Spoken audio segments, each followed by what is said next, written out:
She went to the hospital to take care of her husband, who had a broken bone.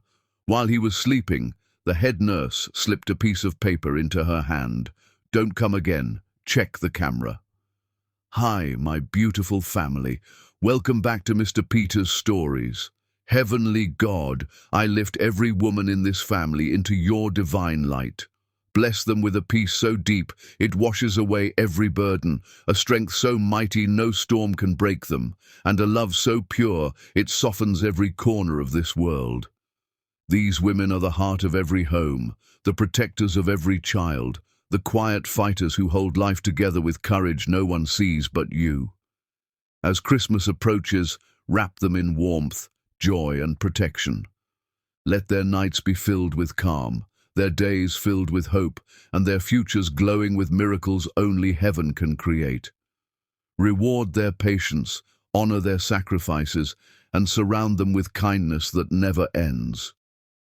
Lord, let every tear they cried turn into blessings, every worry transform into peace, and every silent prayer rise straight to your throne. My beautiful family, you are not just viewers. You are my sisters, my mothers, my daughters in spirit. I carry you in my heart every single day, and I pray heaven opens every closed door for you. If your heart is true, like the video, if your love is real, write, "I am with Mr. Peter." The fluorescent lights of Mercy General Hospital buzzed overhead like dying insects, and Gabby Douglas's heels clicked against the sterile white floors with a rhythm that matched her racing heartbeat. Her husband was hurt. That single phone call 2 hours ago had sent her world spinning. Aaron Ramsey, her husband of 7 years, had crashed his motorcycle on Highway 9. Broken femur, possible concussion, stable but in pain. She'd abandoned her client meeting mid-presentation, grabbed her purse, and driven like the devil himself was chasing her. Now, standing outside room 347, Gabby smoothed down her navy blue dress and took a breath. Through the small window in the door, she could see Aaron lying in the hospital bed, his left leg elevated and wrapped in a temporary cast, his eyes closed, his face pale against the white pillow. He looked vulnerable. Broken. Hers. She pushed through the door quietly. The room smelled like antiseptic and fear. Aaron didn't stir as she approached, his breathing deep and even. They must have given him something strong for the pain. Gabby pulled the vinyl chair close to his bedside and sat down, reaching for his hand. His fingers were warm, calloused from his weekend carpentry hobby, familiar in every way. "I'm here," she whispered, even though he couldn't hear her. "I'm here, baby."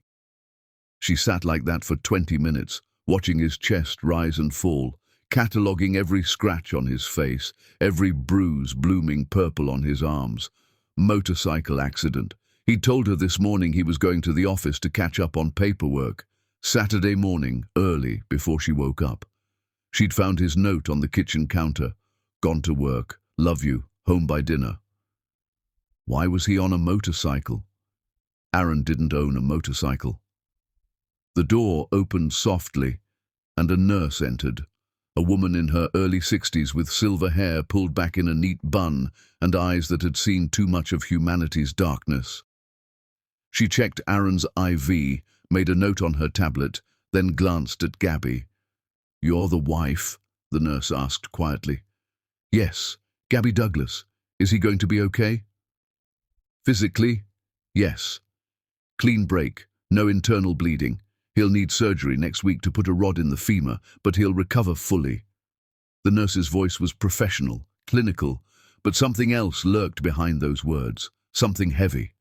"Thank God," Gabby breathed out, relief flooding through her. The nurse studied her for a long moment, then looked at Aaron's sleeping form. She moved closer to Gabby, her voice dropping even lower. "Mrs. Douglas, I don't usually do this. In fact, I've never done this in 30 years of nursing. But I have daughters, and if my daughter was in your position, I'd want someone to tell her." Gabby's stomach tightened. "Tell her what?"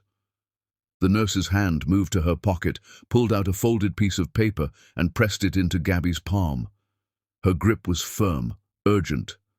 "Don't come again. Check the camera." Before Gabby could respond, before she could even process the words, the nurse turned and walked out of the room, the door swinging shut behind her with a soft click. Gabby sat frozen, the paper burning in her hand like a hot coal. She unfolded it slowly. The handwriting was neat, careful. Security footage, 10:45 a.m. this morning, room 347. Ask for head nurse Pamela Reed at the desk. I'll show you. You deserve to know the truth. The room tilted. Gabby's vision blurred at the edges, her breath coming in short gasps. Security footage? This morning? But Aaron had been brought in around noon after the accident. What happened at 10:45 a.m.? She looked at Aaron sleeping peacefully in the bed, at his wedding ring still on his finger, at the man she'd built a life with, and something cold settled into her chest, something that felt like ice forming over a deep lake. Gabby stood up, folded the note carefully, and slipped it into her purse. She walked out of room 347 without looking back, her heels clicking with new purpose now, and made her way to the nurse's station. I need to speak with head nurse Pamela Reed, Gabby said, her voice steady despite the earthquake happening inside her chest. The young nurse at the desk looked up. Is everything okay with your husband? Just get me Pamela Reed, please. 5 minutes later, Gabby was following the silver-haired nurse down a corridor, through a staff-only door, and into a small security office. The room was cramped, filled with monitors showing different hallways and rooms. Pamela closed the door behind them and gestured to a chair. Sit down, honey. I don't want to sit. I want to know what you meant by that note. Pamela's face was kind but firm. You need to sit down for this. Gabby sat. Pamela typed something into the computer and one of the monitors flickered to life. The timestamp read 10:47 a.m. The view was from the corner of a hospital room, room 347, Aaron's room, but Aaron wasn't alone. Gabby's breath stopped completely. A woman sat on the edge of Aaron's hospital bed, beautiful, younger than Gabby, with long dark hair and a body that curved in all the right places. She wore jeans and a sweater and she was crying, her hands cupped around Aaron's face. Aaron's arms were wrapped around her waist, pulling her close, and he was kissing her, deep, desperate kisses that Gabby had thought belonged only to her. No, Gabby whispered. No, that's not. Keep watching, Pamela said softly. 3 men entered the room, men Gabby recognized immediately, Bryce, Julian and Theo. Aaron's 3 best friends since college. His groomsmen at their wedding, the men who came to their house for Sunday football and summer barbecues. Bryce clapped Aaron on the shoulder. Man, you scared the hell out of Sienna. She thought you were dying. Sienna sobbed harder, pressing her face against Aaron's chest. I couldn't breathe when they called me. I couldn't breathe. Aaron stroked her hair, kissed the top of her head. I'm fine, baby. I'm okay. Just a broken leg. I'll be back on my feet in no time. Julian laughed. That same laugh Gabby had heard 1,000 times across her dining room table. You're lucky the bike didn't kill you. That curve on Highway 9 is brutal. Worth it, though, Theo chimed in, grinning.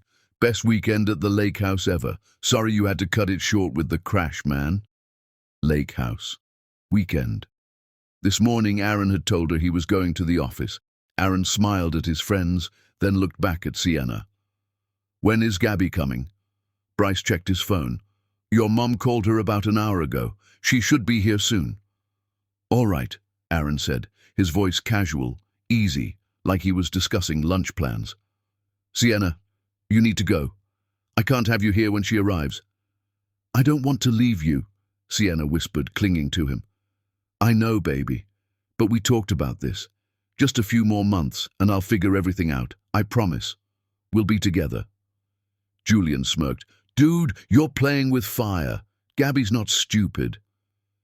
Gabby doesn't know anything, Aaron said confidently. She thinks I'm at the office half the time I'm with Sienna. She's clueless. All 4 men laughed. Theo shook his head. Marriage is just a piece of paper, man. You're doing what makes you happy. No judgment here. Thanks for covering for me last night, Aaron said, looking at his friends with genuine gratitude. Telling her I was at your place watching the game. That's what brothers are for, Bryce said. Keep Gabby in the dark. Keep the peace. You'll figure out your exit strategy eventually.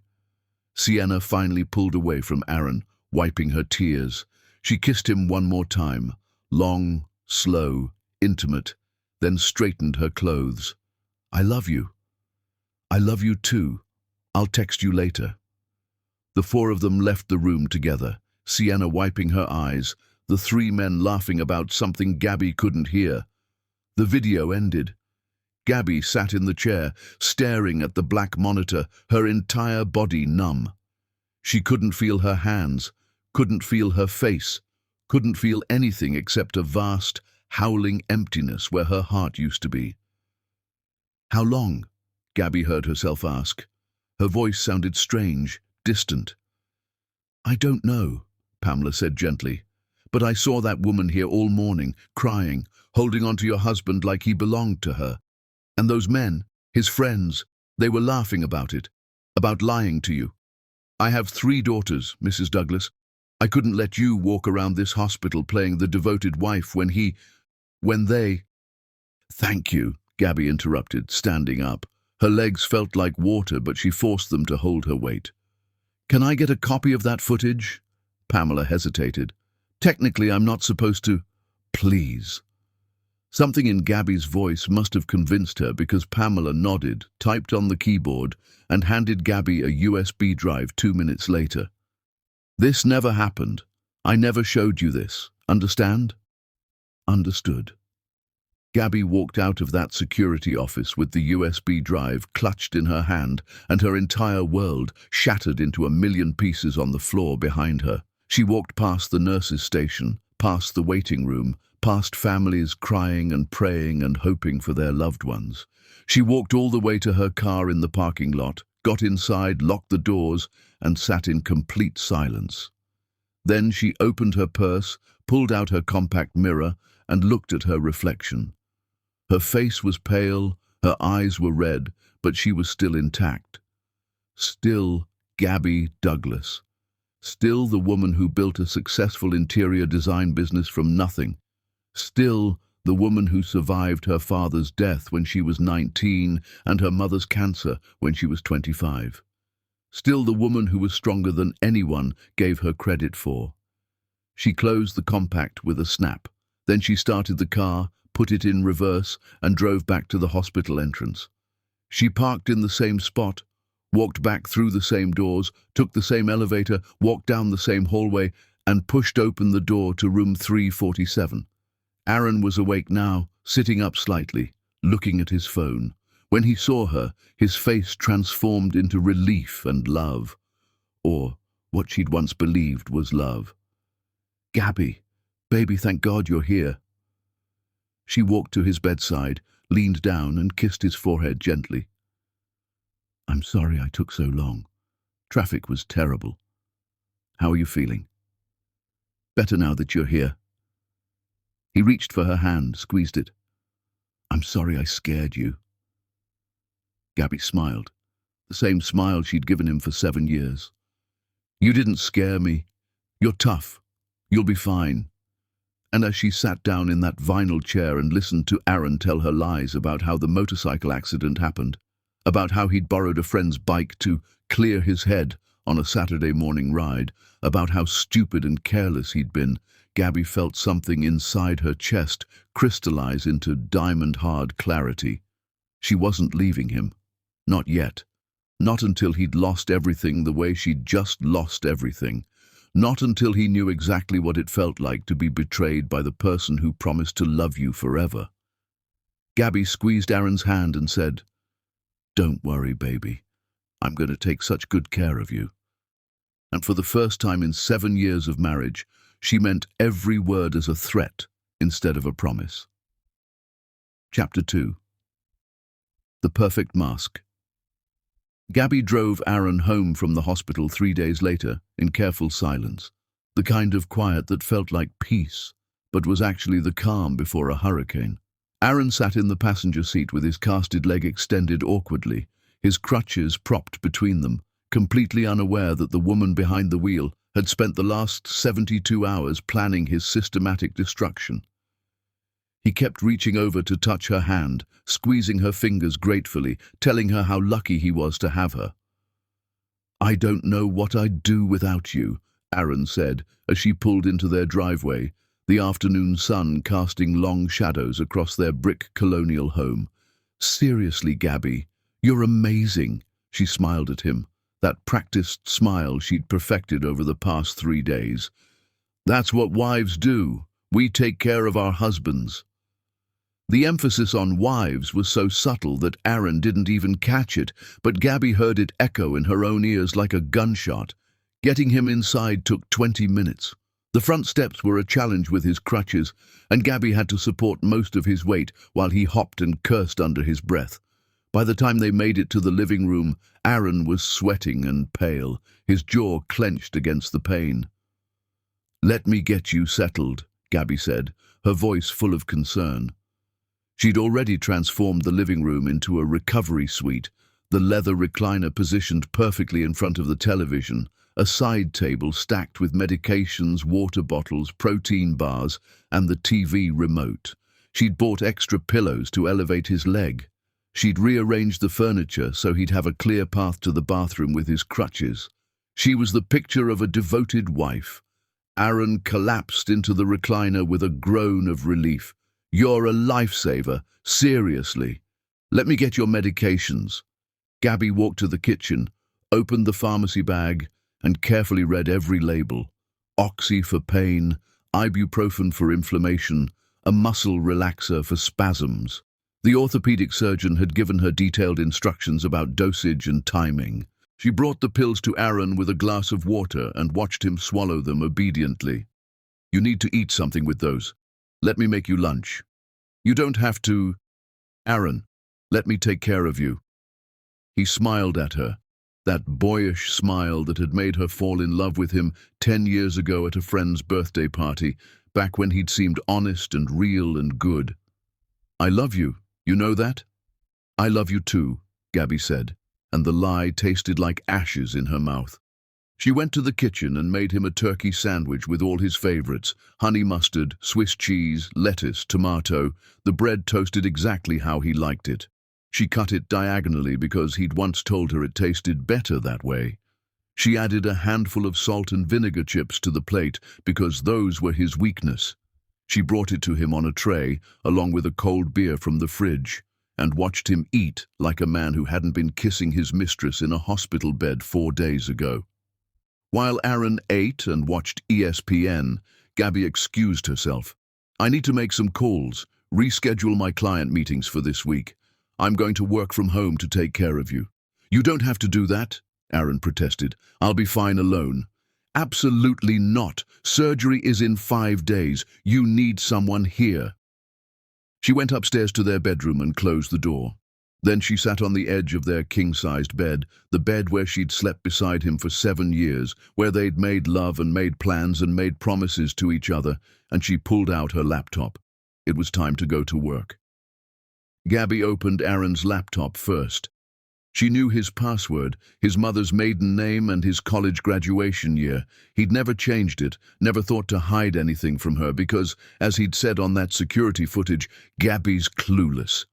She plugged in the USB drive and watched the hospital footage one more time, memorizing every detail. Sienna's face, the way Aaron touched her, the casual cruelty in his friend's laughter. Then she started digging. Aaron's email was a goldmine of betrayal. She found 8 months of correspondence with Sienna Blake, messages that started professional and friendly back in February, then slowly transformed into something else entirely. Sienna worked for a marketing agency that Aaron's company had hired for a campaign last winter. That's how they'd met, innocently, professionally. By March, the emails had shifted. Inside jokes, lunch meetings that ran long, compliments that crossed the line from friendly to flirtatious. By April, they were having an affair. Gabby read through the messages methodically, taking screenshots of everything.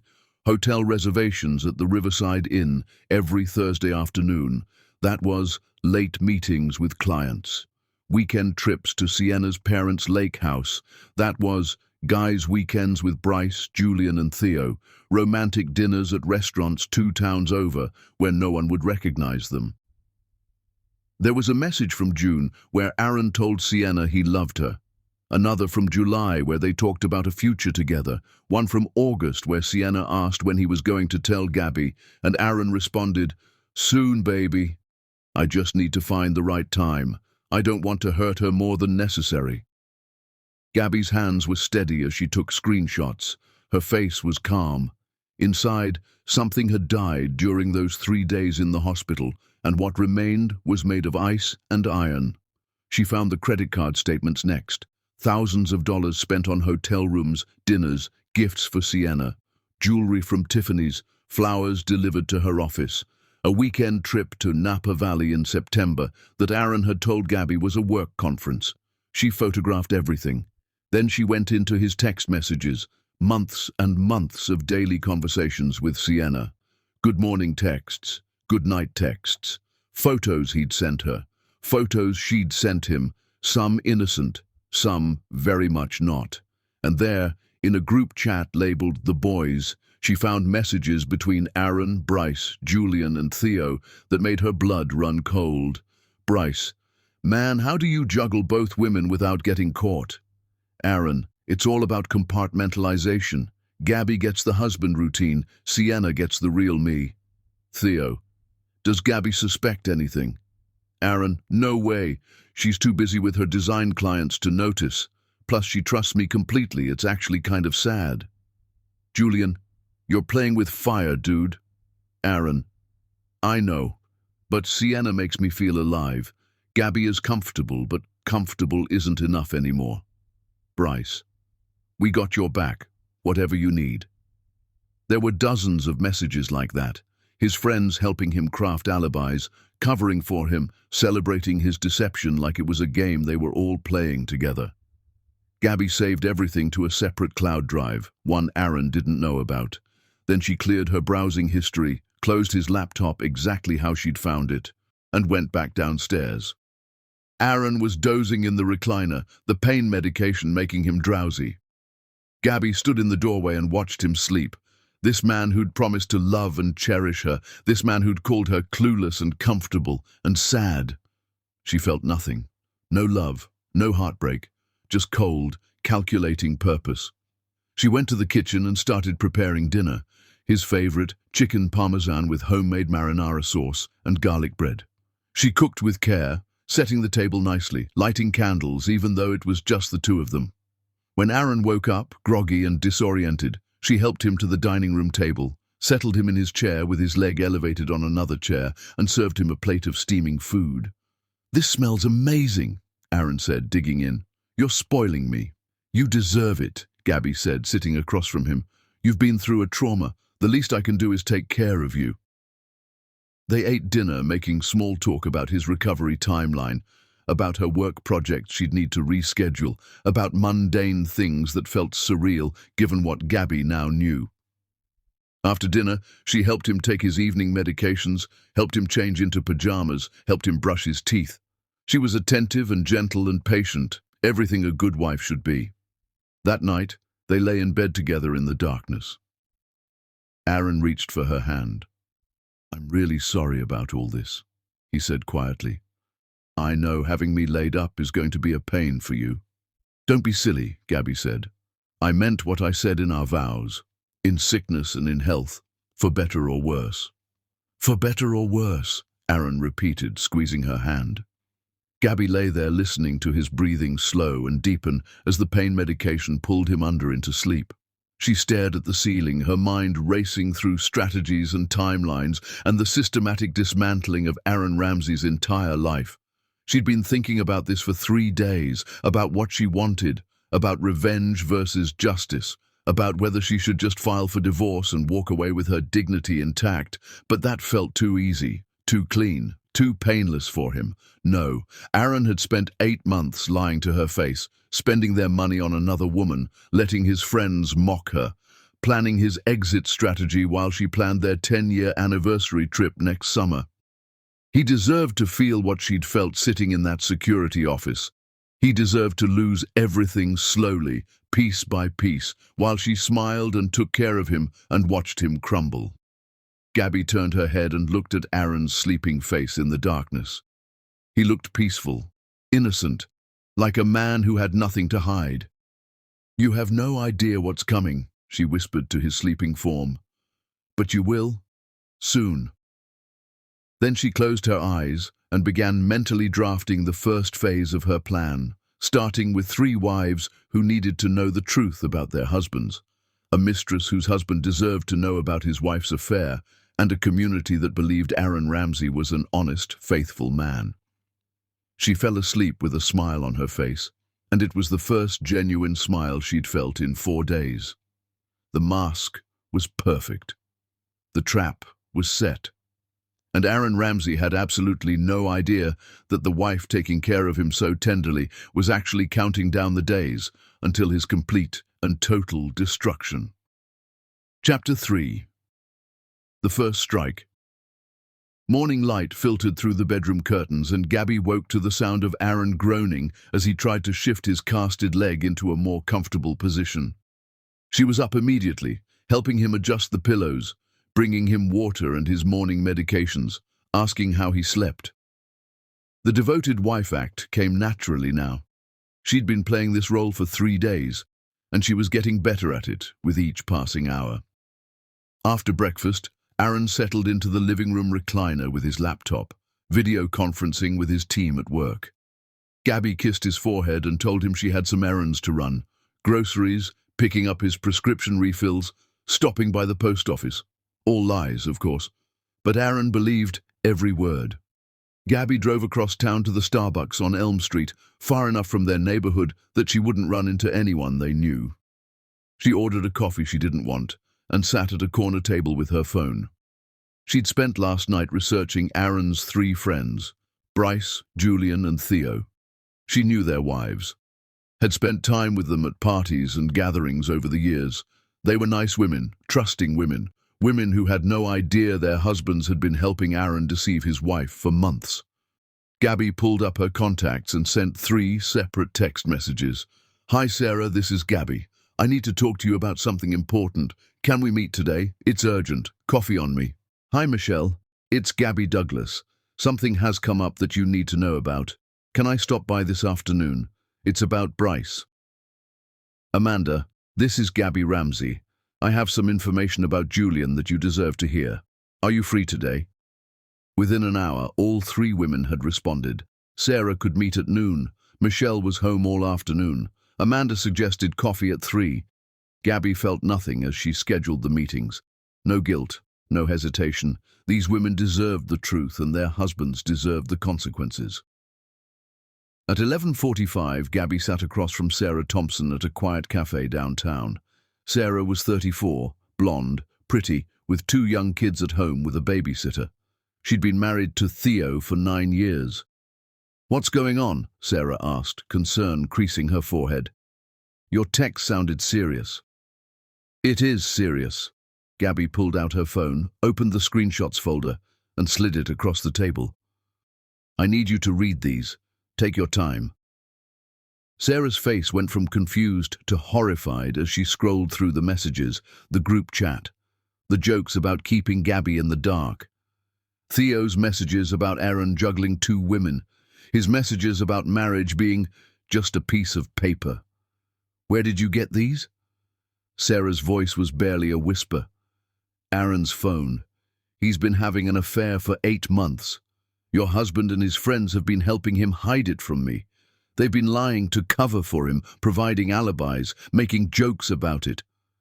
Sarah's hands were shaking. "Theo wouldn't, he's not—" "Read the messages, Sarah. Your husband thinks marriage is meaningless. He's been actively helping my husband cheat on me while laughing about how clueless I am."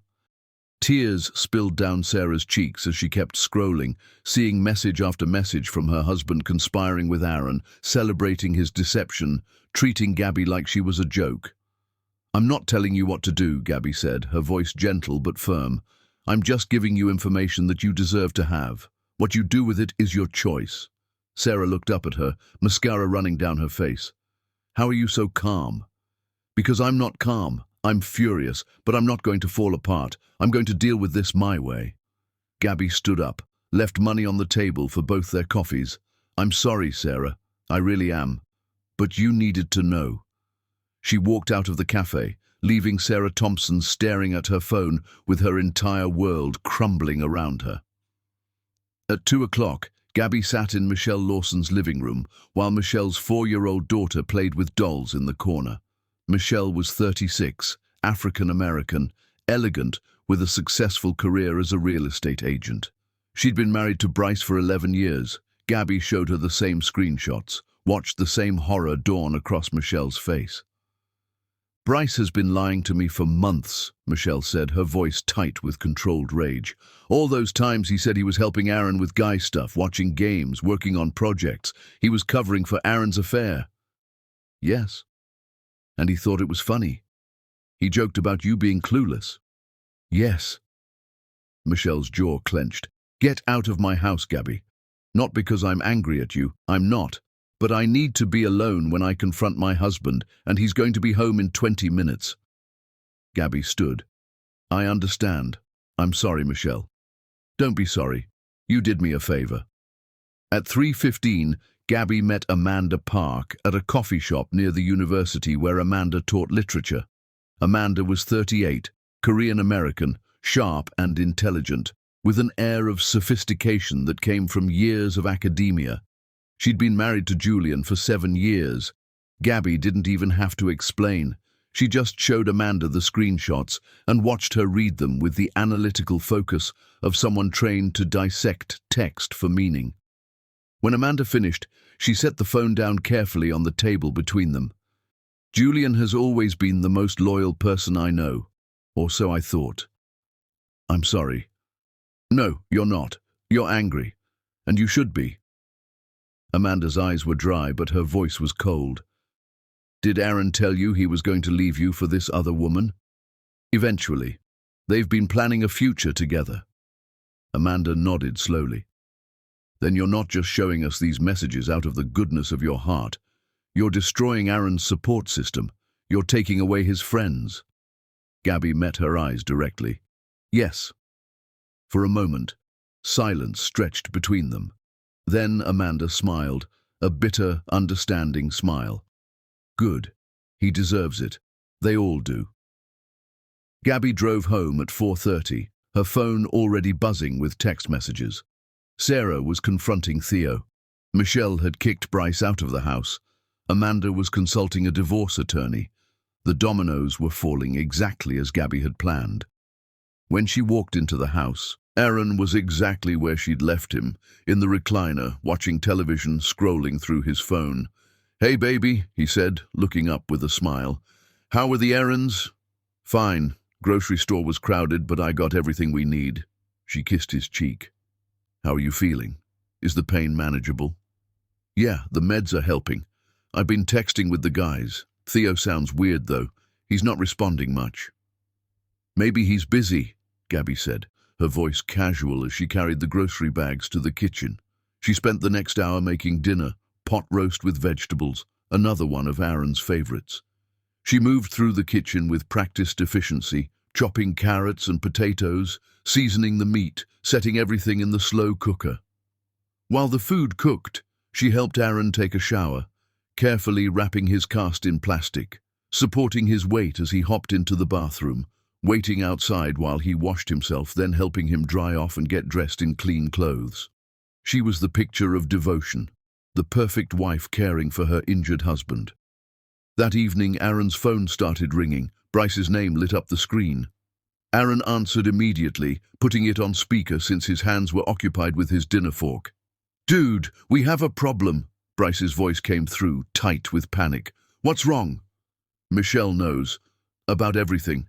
About me helping you with Sienna, about the lies, about all of it." Aaron's fork clattered onto his plate. His face went white. "What? How?" "I don't know. She has screenshots of our group chat. She kicked me out of the house. She's talking about divorce, Aaron. She knows everything." Gabby stood at the kitchen sink, her back to Aaron, washing dishes and listening to the panic in Bryce's voice with cold satisfaction. "Theo just texted me," Aaron said, his voice shaking. "Sarah's freaking out on him too. What the hell is happening?" "I don't know, man. But this is bad. Really bad. My marriage is over. Sarah's probably going to file for divorce. This is a nightmare. After Bryce hung up, Aaron sat in stunned silence. Gabby turned from the sink, drying her hands on a dish towel, her face arranged in perfect concern. "What's wrong? What happened?" "I don't know. Somehow the guys' wives found out that they've been covering for me with work stuff." Aaron's lie came smooth and easy. "There must have been some misunderstanding. They're all fighting with their wives." "That's terrible," Gabby said, sitting down beside him. "Do you think there's anything we can do to help?" "I don't know. This is so messed up." She rubbed his shoulder sympathetically. "I'm sure it'll blow over. Friends fight sometimes. They'll work it out." But Aaron's phone kept buzzing throughout the evening. Julian called, furious and scared because Amanda had confronted him. Theo called, his voice cracking because Sarah had packed his bags and thrown them on the lawn. And through it all, Gabby played the supportive wife. She brought Aaron his medications. She refilled his water glass. She listened to him stress about his friend's marital problems with a sympathetic expression on her face. That night, as they lay in bed, Aaron was restless and anxious. His pain medications weren't enough to knock him out tonight. The stress was keeping him awake. "I don't understand how this happened," he muttered into the darkness. "How did their wives find out? We were so careful." Gabby rolled toward him, resting her hand on his chest. "Maybe someone saw something. Maybe there was a misunderstanding. Try not to worry about it tonight. Your friends will handle their own marriages." "Yeah, you're right." She felt his heartbeat under her palm, rapid, anxious, afraid. Good. Let him feel fear. Let him taste the beginning of consequences, but he had no idea yet. No idea that his wife was the one who'd lit the match. No idea that the woman comforting him was actually orchestrating his destruction piece by careful piece. And tomorrow, she had another visit to make. This one to Sienna Blake's husband, a man who had no idea his wife had been spending her Thursday afternoons in hotel rooms with another woman's husband. Gabby closed her eyes and smiled in the darkness. 3 wives knew the truth now. Tomorrow, one husband would join them. And Aaron Ramsey's carefully constructed life of lies was beginning to crack at the seams while he lay there helplessly, trapped in a cast, completely dependent on the woman who was dismantling everything he'd built, the perfect wife, the perfect mask, the perfect revenge. Chapter 4. The mistress revealed. Rain hammered against the windows when Gabby woke the next morning, the sky dark and angry, matching her mood perfectly. Aaron was already awake beside her, staring at his phone with a frown that had carved itself permanently onto his face overnight. His 3 best friends were in crisis, marriages imploding, wives demanding answers, lives falling apart. And Aaron couldn't figure out how it had all gone so wrong so quickly. Gabby could have told him, but she didn't. Instead, she kissed his cheek and asked what he wanted for breakfast, playing the role of concerned wife while internally counting down the hours until she destroyed the next piece of his carefully constructed lie. "Just coffee," Aaron said, distracted. "I'm not hungry."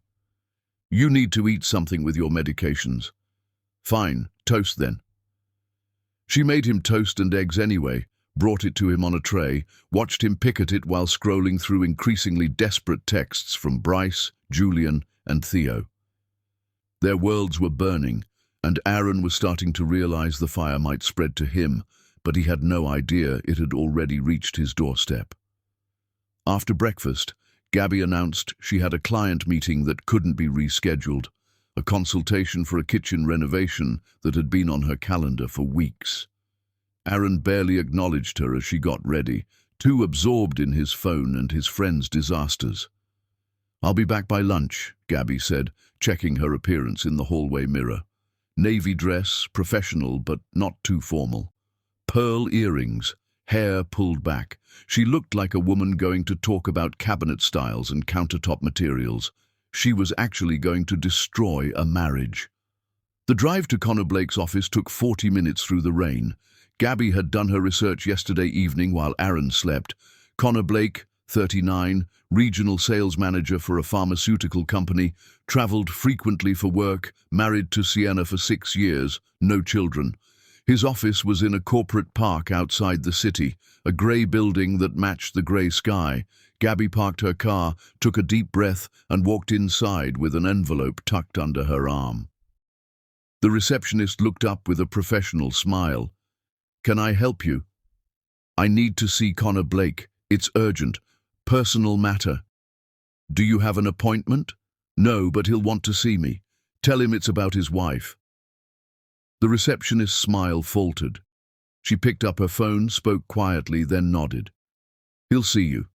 3rd floor, office 312.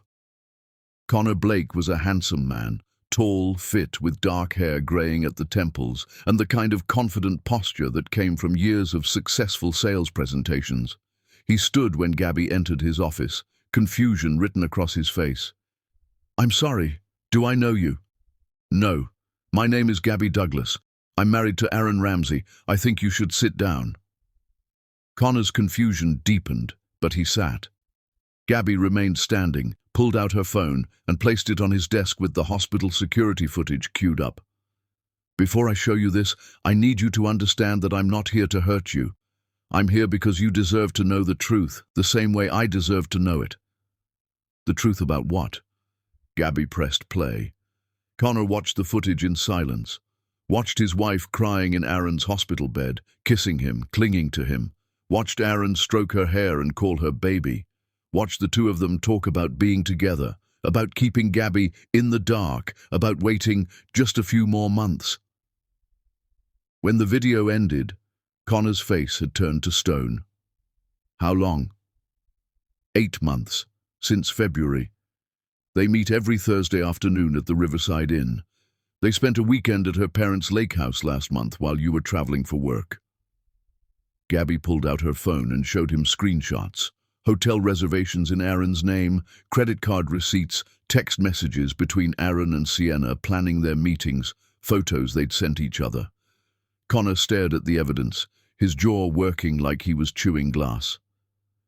"That weekend, she told me she was going on a girls' trip with college friends. She was with my husband. And those Thursdays, she said she was taking a pottery class. She was in a hotel room with Aaron." Connor stood abruptly, walked to his window, stared out at the rain. His shoulders were rigid, his hands clenched into fists at his sides. When he spoke, his voice was rough. "Why are you showing me this? Why not just divorce your husband and move on?" "Because I don't want to just move on. I want everyone involved in this to face consequences. Your wife helped destroy my marriage. She deserves to lose hers too." Connor turned to look at her, and Gabby saw something dangerous flicker in his eyes. Not violence, but the cold fury of a man who'd been made a fool. "You want revenge. I want justice. There's a difference?" "Maybe not." Connor moved back to his desk, picked up Gabby's phone, and scrolled through the screenshots again. "Can you send these to me? All of them?" "Already did. Check your email." He opened his laptop, found the email, opened the attachments, the hotel footage, the text messages, the credit card receipts, the photographic evidence of 8 months of betrayal. "Thank you for this," Connor said quietly. "I mean it. I had no idea. She's been playing me for a fool while I've been traveling for work, trying to build a life for us." "I know the feeling." Connor looked at her, really looked at her, and something like respect crossed his face. "Your husband has no idea what he's unleashed, does he?"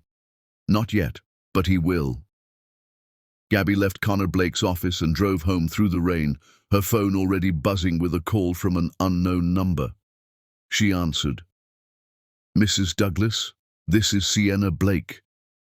Gabby pulled over to the side of the road, her hands gripping the steering wheel. "What do you want?" "My husband just called me. He knows about Aaron, about everything." Sienna's voice was high and panicked. "Did you tell him? Did you show him that hospital video?" "Yes." "How could you do that? You just destroyed my marriage." Gabby laughed, a sound like breaking glass. "I destroyed your marriage? You've been sleeping with my husband for 8 months. You were in his hospital bed crying over him like you had a right to be there. You and Aaron planned a future together while lying to both of us, but somehow I'm the villain for telling your husband the truth. I love Aaron. We didn't mean for this to happen, I don't care. I don't care about your feelings or your excuses or your love story. You made your choices. Now live with them. Please, you have to help me fix this. Tell Connor it was a misunderstanding. Tell him, I'm not helping you do anything. You wanted my husband? You can't have him? You wanted to destroy my marriage? Welcome to consequences. Gabby hung up, blocked the number, sat in her car watching rain stream down the windshield and felt absolutely nothing. Her phone rang again. This time it was Aaron. Hey, baby, where are you? His voice sounded stressed. I've been trying to reach you. I'm heading home from my client meeting. Why, what's wrong? Sienna's husband found out something happened with work, and Sienna just called me freaking out. Her husband is furious about something. I don't know what's going on. That sounds stressful, Gabby said, keeping her voice neutral. I'll be home in 20 minutes. Do you need anything? No, I don't understand how everything is falling apart so fast. Sometimes life just happens that way, Gabby said. Then she hung up and drove home through the rain, a small smile playing at her lips.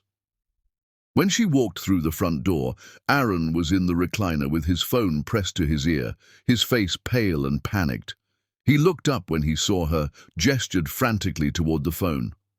Sienna, I can't talk right now. My wife just got home. I'll call you later. But as he moved to hang up, his phone buzzed with a text. Then another. Then another. Gabby watched his face drain of color as he read them. What's wrong? She asked, setting down her purse. Aaron couldn't speak. He just handed her the phone. The texts were from Sienna's number, but they weren't from Sienna. This is Connor Blake. Your affair with my wife is over. If you contact her again, I'll make sure everyone at your company knows exactly what kind of man you are. Consider this your only warning. The next text was a photo, a screenshot of hotel receipts with Aaron's credit card information highlighted. The final text was simple. Stay away from my wife. This is over. Gabby handed the phone back to Aaron, her face arranged in confusion. Who's Sienna? And why is her husband texting you?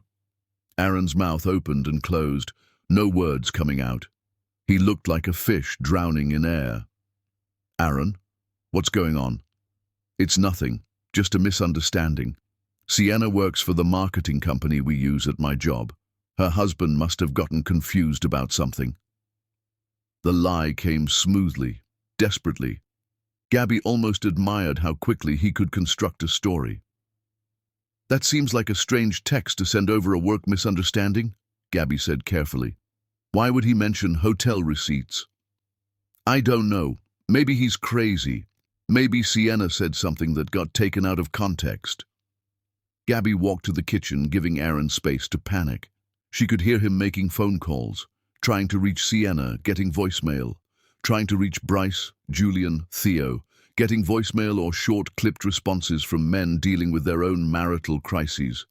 Aaron's support system was evaporating, and he was finally starting to realize he was alone. That evening, while Gabby made dinner, Aaron's phone rang. It was a number he didn't recognize. He answered on speaker because his hands were shaking too badly to hold the phone.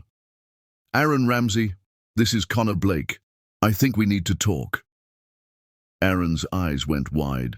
He looked at Gabby in panic, then took the phone off speaker and hobbled on his crutches toward the bedroom. I'll take this in private. Gabby listened to his crutches thumping down the hallway, heard the bedroom door close, and smiled. She checked the pot roast, stirred the vegetables, and imagined the conversation happening in that bedroom. Connor confronting Aaron. Aaron trying to lie his way out of it. Connor having photographic evidence that couldn't be explained away. When Aaron finally emerged 20 minutes later, he looked destroyed. His face was ashen, his hands trembling. That was Sienna's husband, Aaron said, his voice barely a whisper. He knows about us. He has proof. Hotel records, text messages, everything. Gabby turned from the stove, her face carefully arranged in confusion. About you and Sienna. Aaron, what are you talking about? Aaron's voice broke. Baby, I need to tell you something. For a moment, Gabby almost broke character, almost screamed at him that she already knew, that she'd known for days, that she'd been the one to tell Connor everything, but she held the mask in place. Tell me what? Aaron sank onto the couch, his casted legs stretched awkwardly in front of him. I made a terrible mistake. Sienna and we got close during a work project. It went too far, but it's over now. Her husband found out, and it's over. You had an affair. Gabby's voice was flat. It was a mistake, a stupid, horrible mistake, but I love you. Only you. Sienna was just... Don't. Gabby held up her hand. I need to think. I need space. She walked past him, grabbed her purse and car keys and headed for the door. Gabby, wait. We need to talk about this. I don't want to talk right now, Aaron. I need to be alone. She walked out the front door, got in her car, and drove. She didn't go anywhere specific, just drove through the rain-soaked streets while her phone buzzed continuously with calls and texts from Aaron. She ignored them all.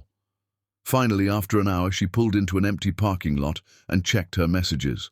11 missed calls from Aaron, texts begging her to come home, to let him explain, to give him a chance to make this right. She responded with a single text. Coming home in an hour. We'll talk then. But when she pulled into their driveway 90 minutes later, every light in the house was on, and she could see Aaron through the window, pacing frantically on his crutches, his phone pressed to his ear. She walked inside to find him mid-conversation. I know, Mom. I know I messed up. I don't know what to do. He looked up when Gabby entered, relief and fear warring on his face. She just got home. I have to go. He hung up. They stared at each other across the living room. Your mother knows, Gabby asked. I had to tell someone. I didn't know what else to do. Gabby, please, can we talk about this? There's nothing to talk about tonight. I'm tired. I'm going to bed. Gabby. Good night, Aaron. She walked upstairs, closed the bedroom door and locked it. She heard him try the handle, heard him call her name through the door, heard him finally give up and thump his way back downstairs on his crutches. Gabby sat on the edge of the bed and pulled out her phone. She checked her email and found exactly what she'd been expecting, a message from Connor Blake. Thank you again for the information. I confronted Sienna this evening. She admitted everything. I filed for separation. I also called Aaron and made it clear that if he contacts my wife again, I'll expose him to everyone at his company. I hope this helps you get the justice you deserve. Gabby deleted the email, changed into pajamas, and climbed into bed alone. Tomorrow, Aaron's friends would distance themselves even further, desperate to save their own marriages. Sienna would be forbidden from contacting him, Connor would be threatening to expose him publicly, and Aaron, trapped in a cast, dependent on Gabby for everything, would finally start to understand that his perfect life was crumbling around him while the wife he'd betrayed held all the cards. The rain continued to fall outside, washing the streets clean, but nothing could wash away what Aaron had done, and nothing would save him from what was coming next. Chapter 5. The Social Execution. Sunday morning arrived with crisp autumn air and clear blue skies, the kind of weather that made people want to gather and socialize and share their lives with their community. Perfect timing. Gabby stood in front of her closet, running her fingers over fabric and making decisions. Today required something specific, elegant but not ostentatious, memorable but not desperate. She chose a crimson dress that hugged her curves beautifully, paired it with heels that added 3 inches to her height, and styled her hair in loose waves that framed her face. She looked powerful. She looked confident. She looked like a woman who wasn't drowning in betrayal. Aaron was still asleep downstairs on the couch, where he'd spent the last 3 nights since Gabby had locked him out of their bedroom. She'd been civil, but distant, taking care of his basic needs but refusing to discuss the affair beyond his initial confession.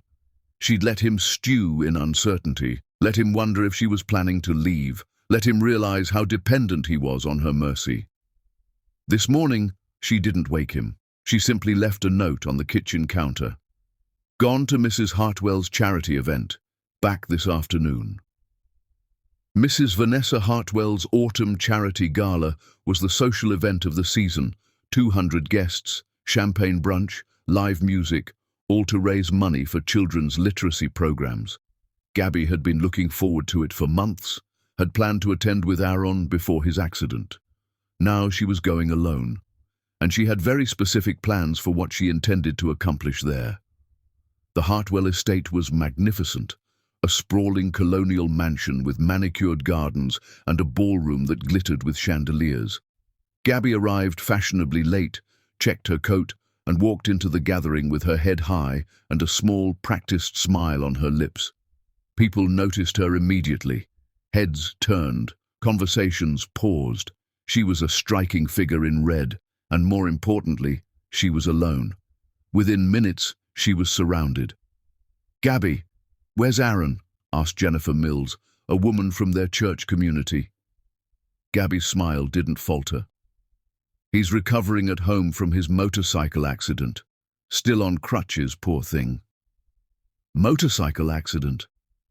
Jennifer's eyes widened. "I thought he broke his leg at the office." "No, it was during a motorcycle trip." Gabby paused, let the words hang in the air for just a moment. "He was upstate with his girlfriend when it happened. These things do tend to be dangerous when you're distracted, I suppose." Jennifer's mouth fell open. "His girlfriend? Oh!" Gabby placed her hand over her mouth in mock surprise. "I'm so sorry, I thought everyone knew." "How awkward." Before Jennifer could respond, Gabby moved on, circulating through the crowd with the grace of a woman who had nothing to hide. She stopped to chat with Mrs. Hartwell, her most important client, a society matriarch whose opinion carried weight in every country club and charity board in the region. "Gabby, darling, you look absolutely stunning," Mrs. Hartwell said, kissing both her cheeks.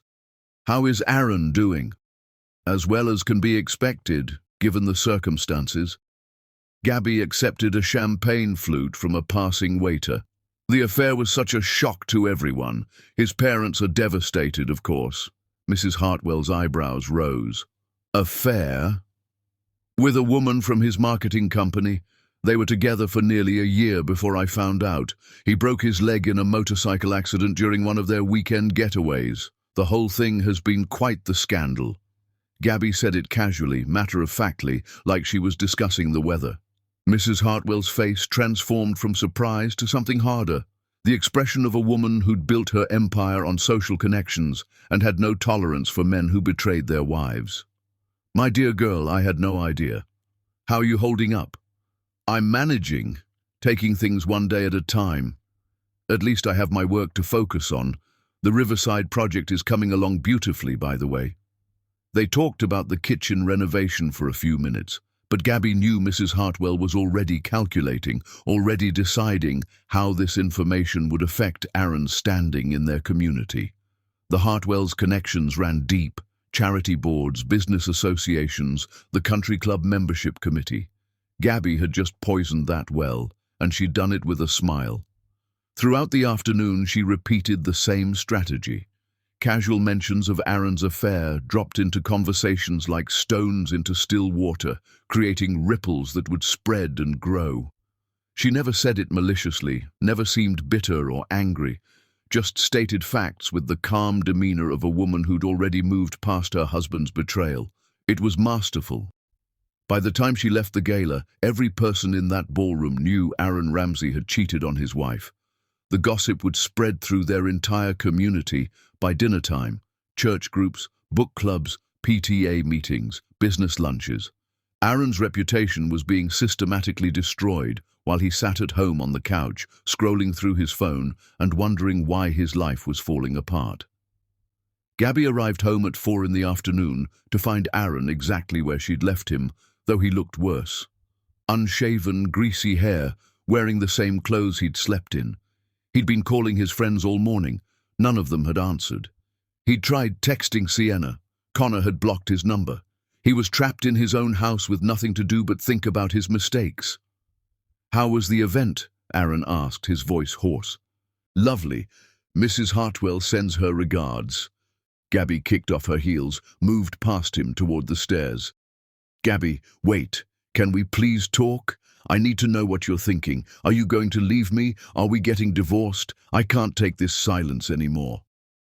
She paused on the stairs, turned to look at him. I don't know what I'm doing yet, Aaron. I'm thinking. I made a mistake. One mistake. Can't we work through this? One mistake? Gabby descended the stairs slowly, her eyes locked on his. You had an 8-month affair. You spent thousands of our dollars on another woman. You let your friends mock me. You planned a future with her while lying to me every single day. That's not one mistake, Aaron. That's 8 months of deliberate choices. I know. And I hate myself for it. But we can fix this. We can go to counseling. I'll do whatever you want. I need space. I need time. That's all I can tell you right now. She went upstairs and left him sitting there, his face crumpling with despair. Monday morning brought new developments. Aaron's phone rang while he was eating the breakfast Gabby had made him, his boss calling from the main office. Aaron, we need to talk about some concerns that have been brought to our attention. Gabby listened from the kitchen, pretending to wipe down counters. What concerns? Aaron asked, his voice tight. There have been reports that you've been involved in an inappropriate relationship with a vendor. Sienna Blake from the marketing firm we contracted with? Several people have come forward saying this affair has been affecting your professional judgment. Aaron's face went white. Who said that? There's no affair affecting my work. We're going to need you to come in when you're recovered enough to travel. There will be an internal review. Until then, you're on paid administrative leave. You're suspending me? We're protecting the company, Aaron. We'll talk more when you can come to the office. The call ended. Aaron sat frozen, staring at his phone like it had just bitten him. Gabby came into the living room with a glass of water. What happened? They suspended me. Someone told my company about Sienna. They're investigating me for misconduct. Who would have told them? I don't know. I don't know how any of this is happening. Aaron's voice cracked. My friends won't talk to me. Sienna's husband threatened me. You won't talk to me. And now I might lose my job. Everything is falling apart, and I don't understand how it happened so fast. Gabby sat down beside him, her face sympathetic. Maybe this is what consequences look like, Aaron. Maybe when you lie and cheat and hurt people, eventually everything catches up with you. I know I hurt you. I know, but I swear I'm going to fix this. I'm going to make this right. She stood up, took his empty plate. You should call your parents. You'll need their support. Aaron called his mother that afternoon. Gabby could hear him from upstairs, his voice pleading and desperate as he tried to explain what was happening. His mother, from what Gabby could hear, was not sympathetic. That evening, Aaron's parents arrived. Gabby answered the door to find Richard and Helen Ramsey standing on the porch, both in their 60s, both looking like they'd aged 10 years in the past week. Helen's eyes were red from crying. Richard's face was carved from stone. Hello, Mr. and Mrs. Ramsey, Gabby said politely. Please come in. They walked past her into the living room, where Aaron sat with his casted leg elevated. Helen went to him, hugged him briefly, then stepped back. Richard didn't move from the doorway. Aaron, we need to talk, Richard said, his voice heavy with disappointment. Dad, I know you're upset. Upset doesn't begin to cover it, son. I raised you better than this. Your mother and I taught you about honor, about commitment, about respecting your marriage vows. Helen turned to Gabby, tears streaming down her face. We're so sorry. We're so deeply sorry for what our son did to you. Gabby felt something crack in her chest, the first genuine emotion she'd felt since this started. These people had treated her like a daughter for 7 years. They'd welcomed her into their family, celebrated holidays with her, called her weekly to check on her life, and now they were apologizing for their son's betrayal. Thank you, Gabby said quietly. We'd like to take you to lunch, Richard said, still not looking at Aaron. To talk, to make sure you're okay. You're family to us, Gabby. What Aaron did doesn't change that. Aaron's face crumpled. Dad, you can't just... We can and we are. Gabby, would you join us? There's a cafe downtown that serves excellent lunch. Gabby glanced at Aaron, saw the devastation in his eyes, and felt nothing but cold satisfaction. I'd be honored. She grabbed her purse, kissed the top of Aaron's head like he was a child, and walked out the door with his parents while he sat there alone, unable to follow because of his casted leg, unable to stop his own parents from choosing his wife over him. At lunch, Helen held Gabby's hands across the table and cried, "We love you so much. Whatever you decide to do, stay or leave, we support you. But you need to know that we're ashamed of what Aaron did." Richard was more direct. "I want you to know that your marriage, your happiness, comes before our relationship with our son. If you leave him, we'll understand. He doesn't deserve you." Gabby felt tears prick at her eyes, the first tears she'd allowed herself since finding out about the affair. "I don't know what I'm going to do yet." "Take your time," Helen said, "but know that you have us. Always." They drove her home 2 hours later. Aaron was waiting by the window, watching them pull up. When Gabby walked inside, he looked destroyed. "They chose you over me," he whispered. "Yes. My own parents. They're good people, Aaron. They raised you to be better than what you've become." She walked past him toward the stairs, pausing at the bottom step. "By the way, I ran into several people at Mrs. Hartwell's event yesterday. Word about your affair has spread through the community. Everyone knows. The church knows. The country club knows. Your business associates know. Your reputation is gone." Aaron's face went from white to grey. "You told them? You told everyone?"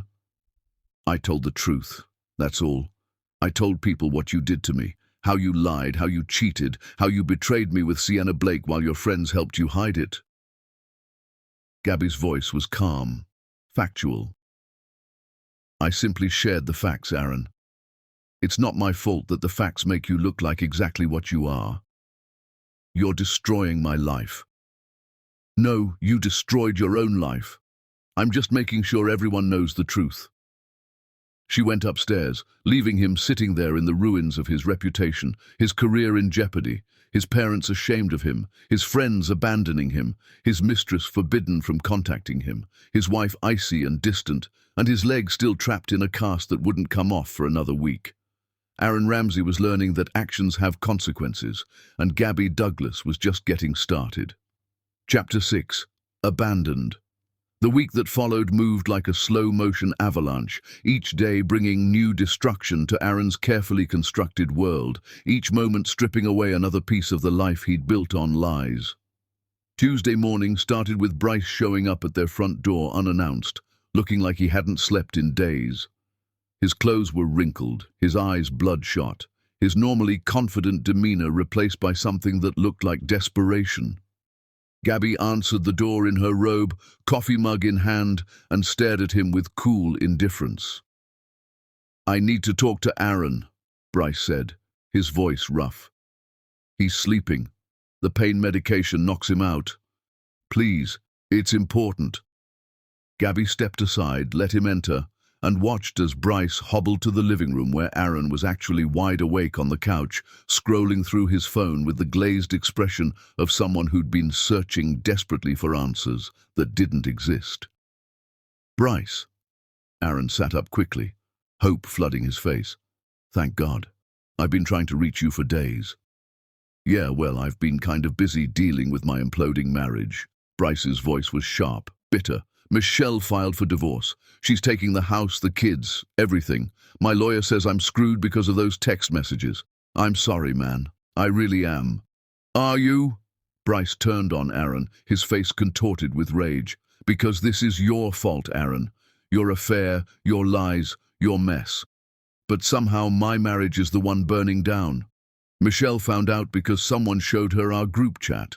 Someone gave her screenshots of us joking about keeping Gabby in the dark." Aaron's face paled. "Who would do that?" "I don't know, but whoever it was, they're coming after all of us. Julian's wife kicked him out. Theo's wife is talking to lawyers. We all covered for you. We all helped you lie. And now we're all paying the price while you sit here in your nice house with your wife still taking care of you. Gabby's barely talking to me. At least she's still here. At least she didn't throw you out and change the locks.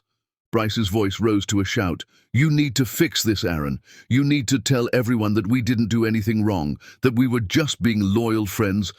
Gabby's voice cut through the room like a knife. Being loyal friends, is that what you call helping your friend cheat on his wife? Both men turned to look at her. She was standing in the kitchen doorway, still holding her coffee, her face a mask of cold fury. Bryce, you helped Aaron lie to me for 8 months. You provided alibis. You covered for him. You made jokes about keeping me in the dark. You don't get to play the victim now. You don't understand? I understand perfectly. You helped destroy my marriage because you thought it was funny. You thought I was stupid. You thought I'd never find out. And now you're angry because your own choices have consequences. Gabby walked to the front door, opened it, and looked at Bryce with eyes like winter. Get out of my house, and don't come back. Bryce looked at Aaron, waiting for him to defend their friendship, to stand up for him. But Aaron just sat there, silent, unable to meet his friend's eyes. Screw you, Aaron, Bryce said finally. You're on your own. He stormed out.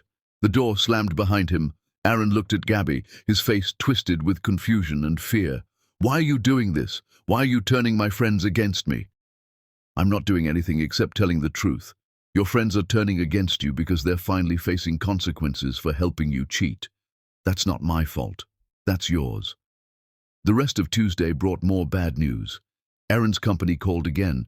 The internal investigation was moving forward, and they were going to need him to come in for a formal interview once his cast came off. There were serious concerns about his relationship with a vendor and whether company resources had been used inappropriately. Wednesday brought the moment Aaron had been dreading. Sienna's husband showed up. Gabby was upstairs when she heard shouting from the front yard. She rushed to the window and saw Connor Blake standing on their lawn, yelling at Aaron through the living room window. Aaron was pressed against the glass, his casted leg making it impossible for him to get outside quickly, his face terrified. You ruined my marriage, Connor was screaming. You slept with my wife. You made me look like a fool. Gabby walked downstairs calmly, past Aaron, who was frantically trying to hobble toward the door, and opened it. She stepped onto the porch, putting herself between Connor and her husband. Mr. Blake, she said, her voice steady, I understand you're angry. You have every right to be. But creating a scene in my front yard isn't going to help either of us. Connor looked at her, breathing hard, his fists clenched at his sides. Your husband destroyed my life. He destroyed mine too, but I'm handling it my way. I suggest you do the same. My way involves making him pay. Then take him to court, sue him, expose him, do whatever you need to do. But do it legally. Don't give him the satisfaction of seeing you lose control. Something in Gabby's words reached Connor. He took a breath, stepped back. You're right. You're absolutely right. He looked past her at Aaron, who was standing in the doorway on his crutches, pale and shaking. This isn't over, Ramsey. Not by a long shot. Connor walked back to his car and drove away. Neighbors had come out onto their porches, phones in hand, recording the entire confrontation. By evening, the video would be circulating through neighborhood social media groups. More shame, more exposure, more consequences. That night, Aaron's phone buzzed with a group text. Gabby was sitting beside him on the couch, close enough to read over his shoulder. When it came through, it was from Julian in their old The Boys group chat. I can't do this anymore. Sarah's threatening to take the kids. My lawyer says those screenshots make me look like I was enabling an affair. I need to distance myself from this whole situation. I'm out. Theo's message came next. Same here. My marriage is barely hanging on. I can't be associated with this anymore. Sorry, Aaron. Bryce's final message.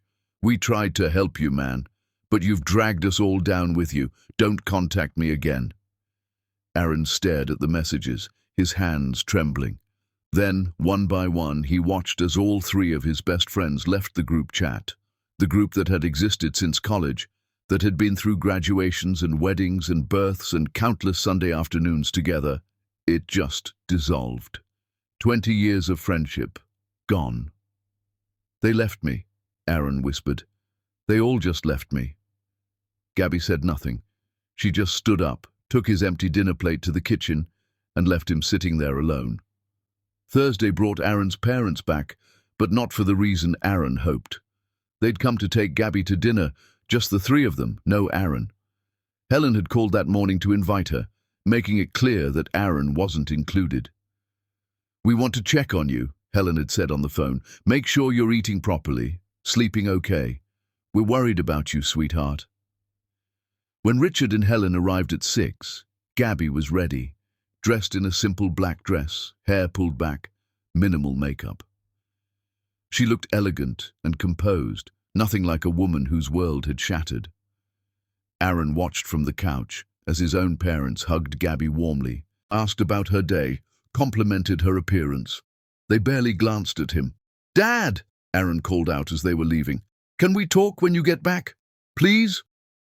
Richard paused at the door, turned to look at his son with eyes full of disappointment.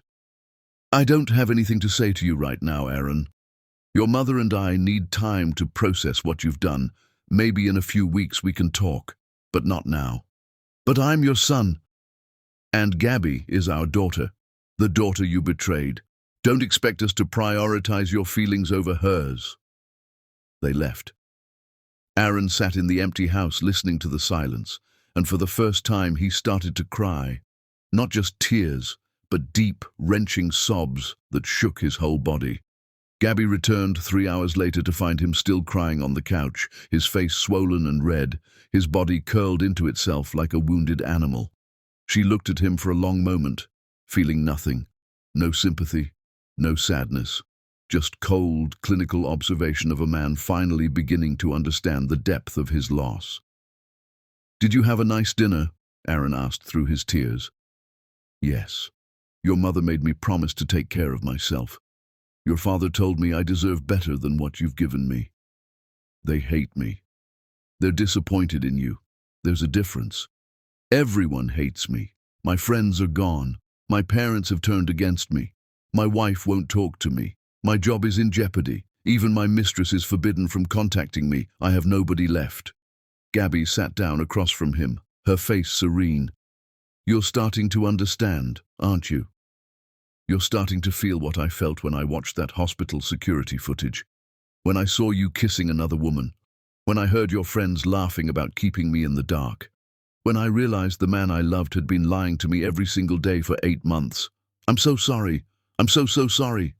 Sorry doesn't fix this, Aaron. Sorry doesn't undo 8 months of betrayal. Sorry doesn't rebuild trust that's been completely destroyed. Then what do I do? How do I fix this?" Gabby stood up, looked down at him with eyes like stone. "You don't fix it. You live with it. You sit in the wreckage of what you've destroyed, and you face the fact that you did this to yourself." She walked upstairs, leaving him sobbing on the couch. Friday morning, Aaron's cast finally came off. Gabby drove him to the orthopedic surgeon's office, sat in the waiting room while they removed it, helped him walk on shaky legs back to the car. His femur had healed. He could walk again. He was free from the cast that had trapped him, had kept him dependent on Gabby, had made it impossible for him to escape the consequences of his actions. But as they drove home in silence, Aaron realized something that made his chest tight with panic. The cast coming off didn't change anything. He could walk now, yes. But he still had nowhere to go. No friends to run to, no mistress to comfort him, no parents who would welcome him home. He was mobile again. But he was still completely, utterly alone. And when they pulled into their driveway, when Gabby helped him out of the car even though he didn't need help anymore, when he looked at her face and saw nothing but cold indifference where love used to live, Aaron finally understood the full scope of his situation. His leg had healed, but everything else in his life was broken beyond repair. And the woman he'd betrayed, the woman he'd called clueless and sad and comfortable, was the only person left in his world who would even look at him.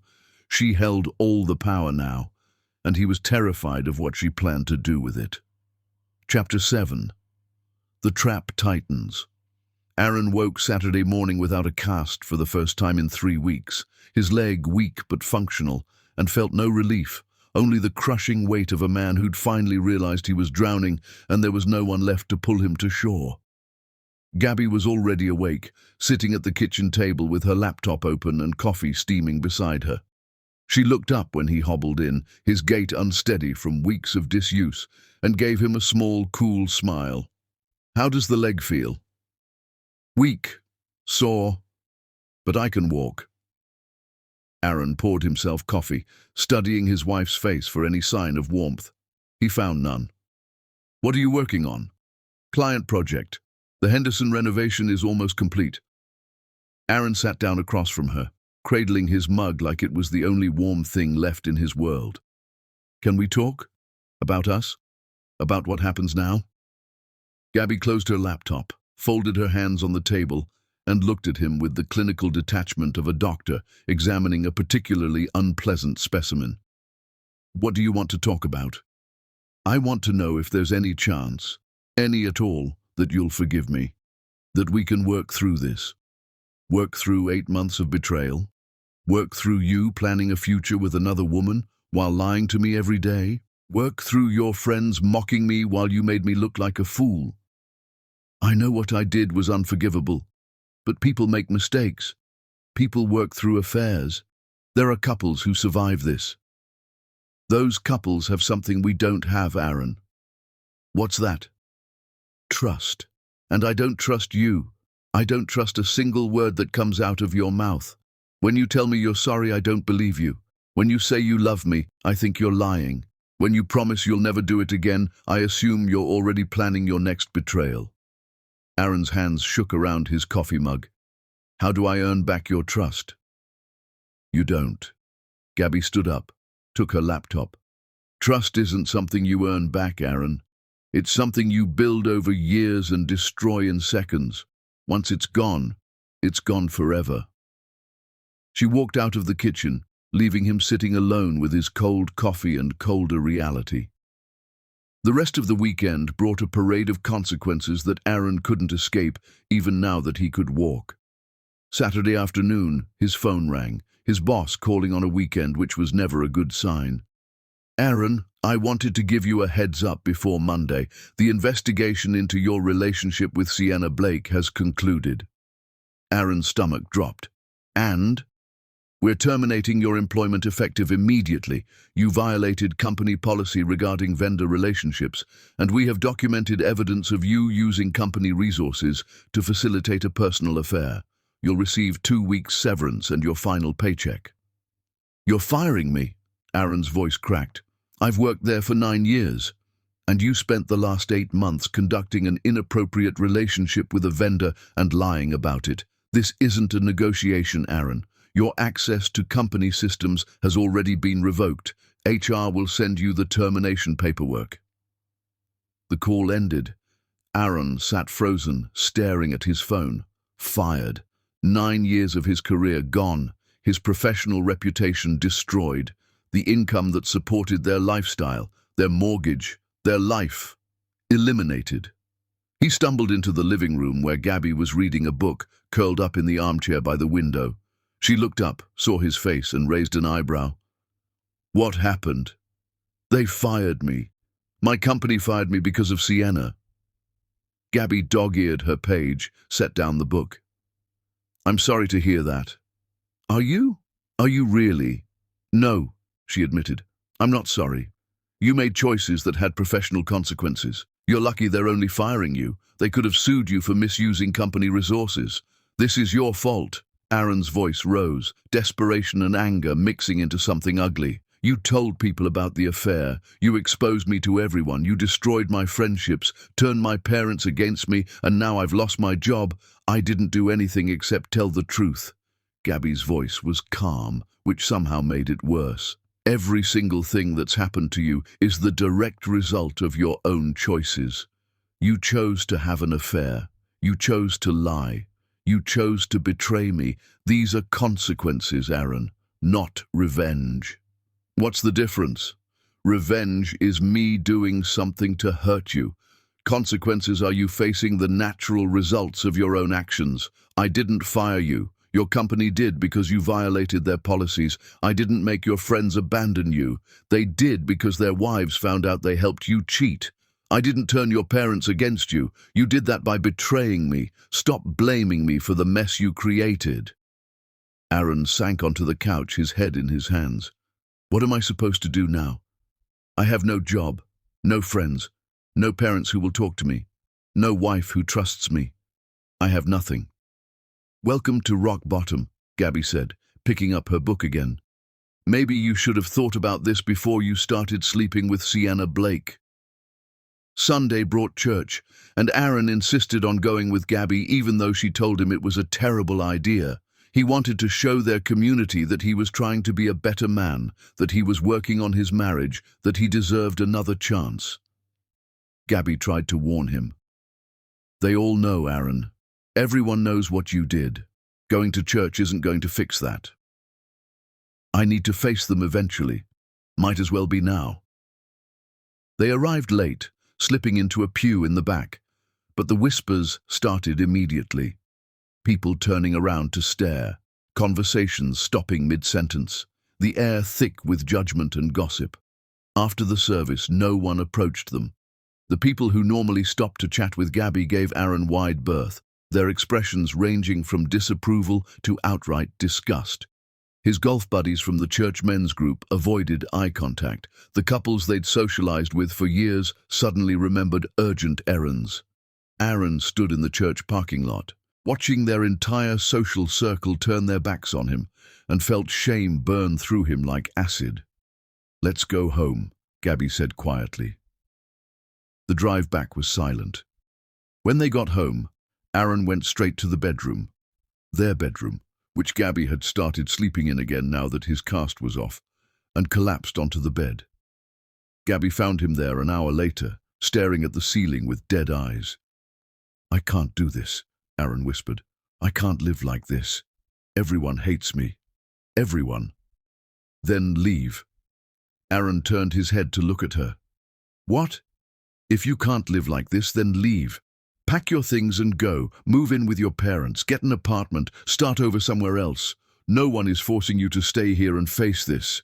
But I want to fix our marriage. There is no fixing this, Aaron. Don't you understand that yet? We're not going to counseling. We're not rebuilding trust. We're not starting over. I'm not your wife anymore in any meaningful sense. I'm just the woman who lives in this house and watches you suffer. Then why am I still here? Why haven't you kicked me out? Gabby smiled, and it was the coldest thing Aaron had ever seen. Because I want you to understand what you did to me. I want you to feel every single day what it's like to lose everything while the person you betrayed watches without caring. I want you to know that you did this to yourself. That's cruel. Yes, it is. She left him lying there, went downstairs, and made herself dinner for one. She didn't ask if Aaron was hungry, didn't bring him a plate. Just ate alone at the kitchen table while reading a design magazine, completely indifferent to whether the man upstairs was okay or not. Monday morning arrived with a phone call that made everything worse. Aaron's phone rang at 8, an unknown number. He answered carefully. Mr. Ramsey, this is Patricia Simmons from the county clerk's office. I'm calling to inform you that your wife has filed for legal separation. Aaron's world stopped. What? Mrs. Douglas Ramsey filed paperwork this morning requesting a legal separation. You'll be receiving official notice in the mail, but I wanted to give you a courtesy call. You'll need to respond within 30 days. The call ended. Aaron sat on the couch, his phone still pressed to his ear, trying to process what he'd just heard. Gabby was filing for separation. She'd already started the legal process of ending their marriage. He stumbled into the kitchen where Gabby was making coffee, looking fresh and professional in a grey pantsuit, clearly about to leave for a client meeting. You filed for separation. You didn't even tell me. I didn't need your permission. It's a legal separation, not a divorce. It means we're officially living separate lives while I decide whether I want to end this marriage permanently. When were you planning to tell me? I wasn't. You would have found out when the paperwork arrived. How long have you been planning this? Since I found out about your affair. Gabby picked up her briefcase, checked her reflection in the hallway mirror. I've been consulting with an attorney since the day after you came home from the hospital. I've been documenting everything. Your affair, your lies, your financial decisions. I've moved money into accounts you don't have access to. I've protected myself legally and financially, and now I'm officially separating from you so I can figure out if you're worth saving. Moved what money? What accounts? The money my grandmother left me. The inheritance that's been sitting in our joint savings. I moved it to an account in my name only. You don't get to access my money anymore, Aaron. You lost that privilege when you spent thousands of dollars on your mistress. Aaron felt the floor drop out from beneath him. How much did you move? Enough. More than enough to start over if I decide to divorce you. My attorney says with your affair and your company firing you for misconduct, I'll probably get the house in a divorce settlement. You'll be lucky to walk away with anything. You planned all of this. While you were taking care of me, while you were pretending to be the devoted wife, you were setting me up. I wasn't setting you up, I was protecting myself. There's a difference. Gabby walked to the front door, paused with her hand on the knob. Oh, and Aaron, you need to find somewhere else to stay. The legal separation paperwork specifies that we need to live apart during this period. You have until the end of the week to move out. Move out? This is my house too. Actually, it's in both our names. But I'm the one who can afford to keep paying the mortgage now that you've lost your job. So unless you want to fight a long legal battle you can't afford, I suggest you start packing. She left. Aaron stood in the empty house, the silence pressing in on him from all sides, and realized with crystalline clarity that he'd lost everything. His job, gone. His friends, abandoned him. His parents, ashamed of him. His mistress, forbidden from contact. His reputation, destroyed. His home, being taken away. His money, moved out of his reach. His marriage, legally separated. And the woman who'd done all of this, the woman who'd systematically dismantled his entire life piece by piece while smiling and taking care of him, was the same woman he'd called clueless and sad on that hospital security footage. Aaron sank to the floor in the entryway, his back against the door, and finally understood that Gabby Douglas had been playing a different game than him from the very beginning. He'd been playing to win her back. She'd been playing to destroy him completely. And she was winning. Chapter 8. The Truth Surfaces. 3 days later, Aaron sat in a studio apartment, 30 minutes from the house he'd shared with Gabby, surrounded by boxes he hadn't bothered to unpack and furniture he'd bought second-hand because he couldn't afford anything else. His parents had finally agreed to see him, though only after his mother had cried on the phone for 20 minutes about how disappointed they were. Even then, they'd insisted on meeting at a neutral location, a diner on the highway, impersonal and public.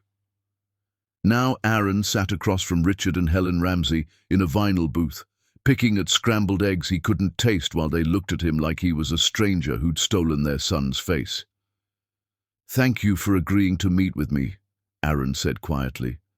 Richard set down his coffee mug with more force than necessary. "We're here because your mother insisted, not because I wanted to see you." "Richard," Helen said softly, placing her hand on her husband's arm. Then she turned to Aaron, her eyes red-rimmed.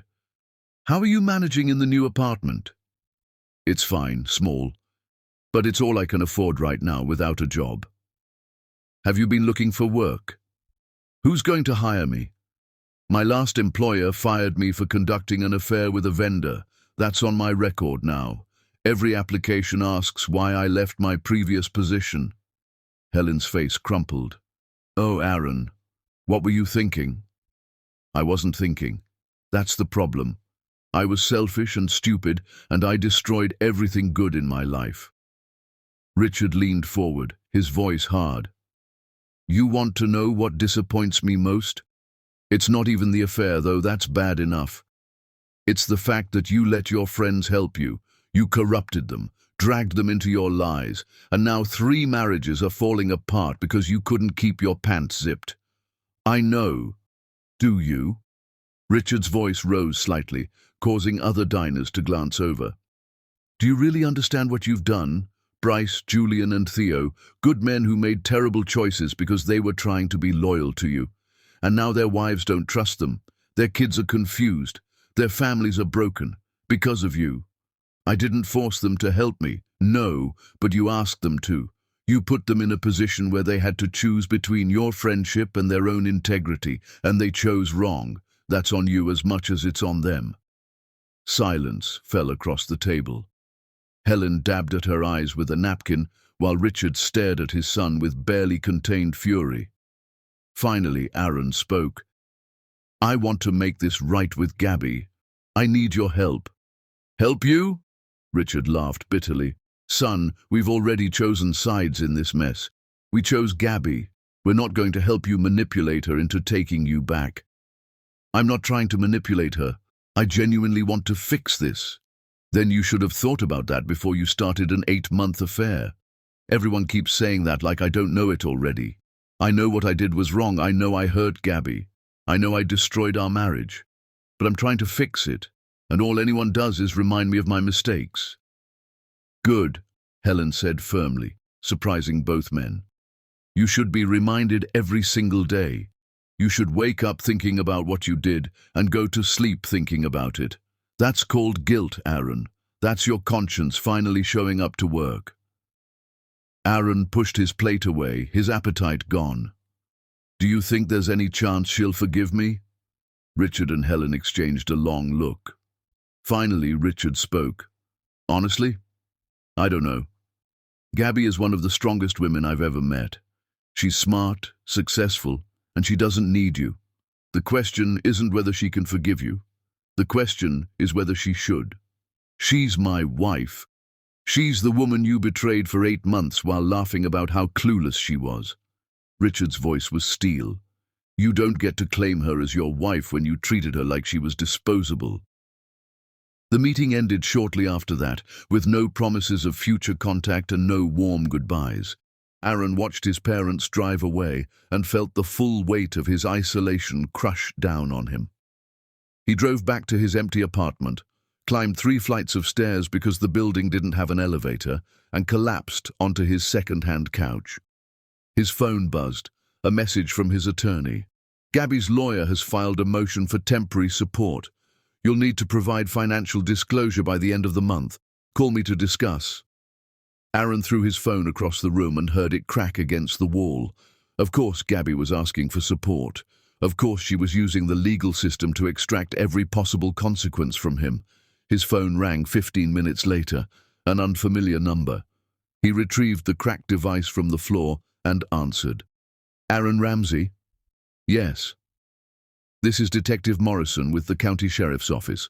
I need you to come down to the station to answer some questions about Connor Blake. Aaron's blood ran cold. What about Connor Blake? He filed a restraining order against you. Claims you've been harassing him and his wife despite being warned to stay away. We need your statement. I haven't contacted either of them, not once since he showed up at my house. Then you have nothing to worry about. Come down to the station tomorrow at 2. The call ended. Aaron sat in his apartment, the walls closing in, and realized that Connor Blake was escalating. The restraining order was probably fabricated. Aaron hadn't contacted Sienna or Connor since the confrontation in his front yard, but it was one more legal complication in a life that was already drowning in consequences. That evening, Aaron drove past his old house. He couldn't help himself. He needed to see it, needed to remember what he'd lost. All the lights were on. Gabby's car was in the driveway alongside another vehicle, a silver sedan Aaron didn't recognize. Through the living room window, he could see Gabby laughing, gesturing with her wine glass, talking to someone Aaron couldn't see. She looked happy. She looked free. She looked like a woman who'd moved on from her cheating husband without a backward glance. Aaron sat in his car across the street, watching his wife live her life in the house he could no longer afford, and felt something inside him finally break completely. Not his guilt or his shame, but his denial. Gabby wasn't going to forgive him. She wasn't going to take him back. She was done with him and everything she'd done over the past month, exposing his affair, destroying his friendships, turning his parents against him, filing for legal separation, moving his money out of reach. It had all been deliberate. She'd been planning his destruction from the moment she saw that hospital security footage, and he'd helped her do it by believing she might actually forgive him. Aaron drove back to his apartment, opened his laptop, and started researching divorce lawyers he couldn't afford. If Gabby wanted a war, he'd give her one. He'd fight the separation. He'd fight her claims to the house. He'd make this as difficult as possible. But even as he scrolled through attorney listings, Aaron knew it was an empty threat. He had no money for a prolonged legal battle. No job to pay attorney fees. No leverage to use against a woman who'd been documenting everything for weeks. He was powerless. At midnight, Aaron's phone buzzed with a text from an unknown number. He opened it to find a photo, the hospital security footage, captured as a screenshot, showing him kissing Sienna while his friends laughed in the background. Below the image, "This is going to every person in your contact list unless you agree to leave Gabby alone. Stop driving by the house. Stop trying to contact her. Move on. You have 24 hours to respond, or everyone you've ever known gets to see exactly what kind of man you are." Aaron's hands shook as he typed, "Who is this?" No response. He sat there for an hour staring at the message, trying to figure out who would do this. Connor? One of his ex-friends? Gabby herself? At 1:30 in the morning, he called Gabby's cell phone. It rang 4 times before she answered, her voice thick with sleep. "What, Aaron? Did you send me a photo? A threat about exposing me if I don't leave you alone?" Silence. Then, "What are you talking about?"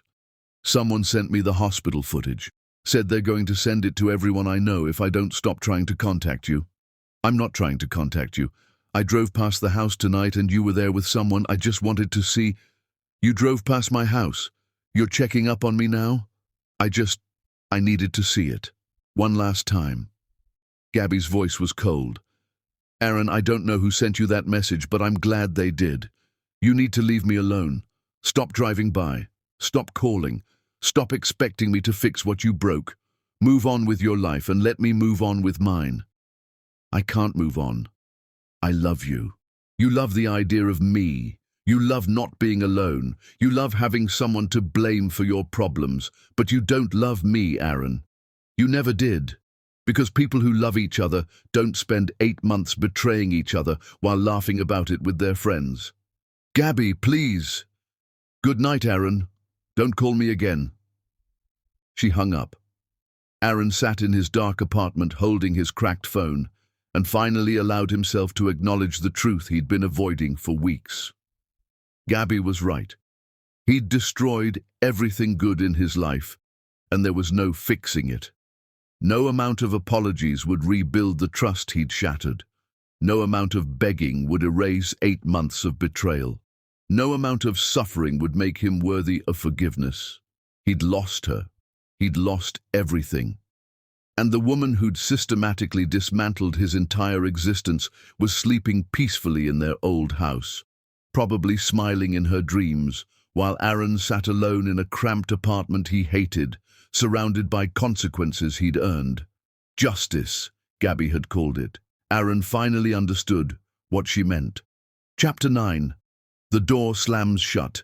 6 weeks had passed since the hospital, and Aaron Ramsey looked like a ghost of the man he'd been, 28 pounds lighter, unshaven most days, wearing clothes that no longer fit properly because he couldn't afford new ones and couldn't summon the energy to care. His studio apartment had become a prison cell of his own making. 300 square feet of beige walls, a mattress on the floor, a folding chair next to a card table that served as both desk and dining surface. No pictures on the walls, no books on the shelves, nothing that made it feel like home, because this wasn't home, this was exile. He'd spent the past weeks applying for jobs that never called back, sitting through humiliating interviews where he had to explain why his previous employer had fired him and watching his savings account dwindle toward zero. His attorney had informed him that Gabby's legal separation was airtight. She had documentation of everything, had protected her assets, and had grounds for a favorable divorce settlement if she chose to pursue it. Aaron had no leverage, no cards to play, no moves left. And tonight, sitting in his apartment at 2 a.m, he'd finally broken completely. He grabbed his jacket, his keys, and drove across town through empty streets to the house that used to be his. The house where his wife still lived, where she slept peacefully in the bed they'd once shared, where she'd rebuilt her life without him in it. He parked on the street, walked up the driveway, and stood on the porch. Every light was off. The neighborhood was silent. Aaron raised his fist and pounded on the door, the sound echoing through the quiet night like gunshots.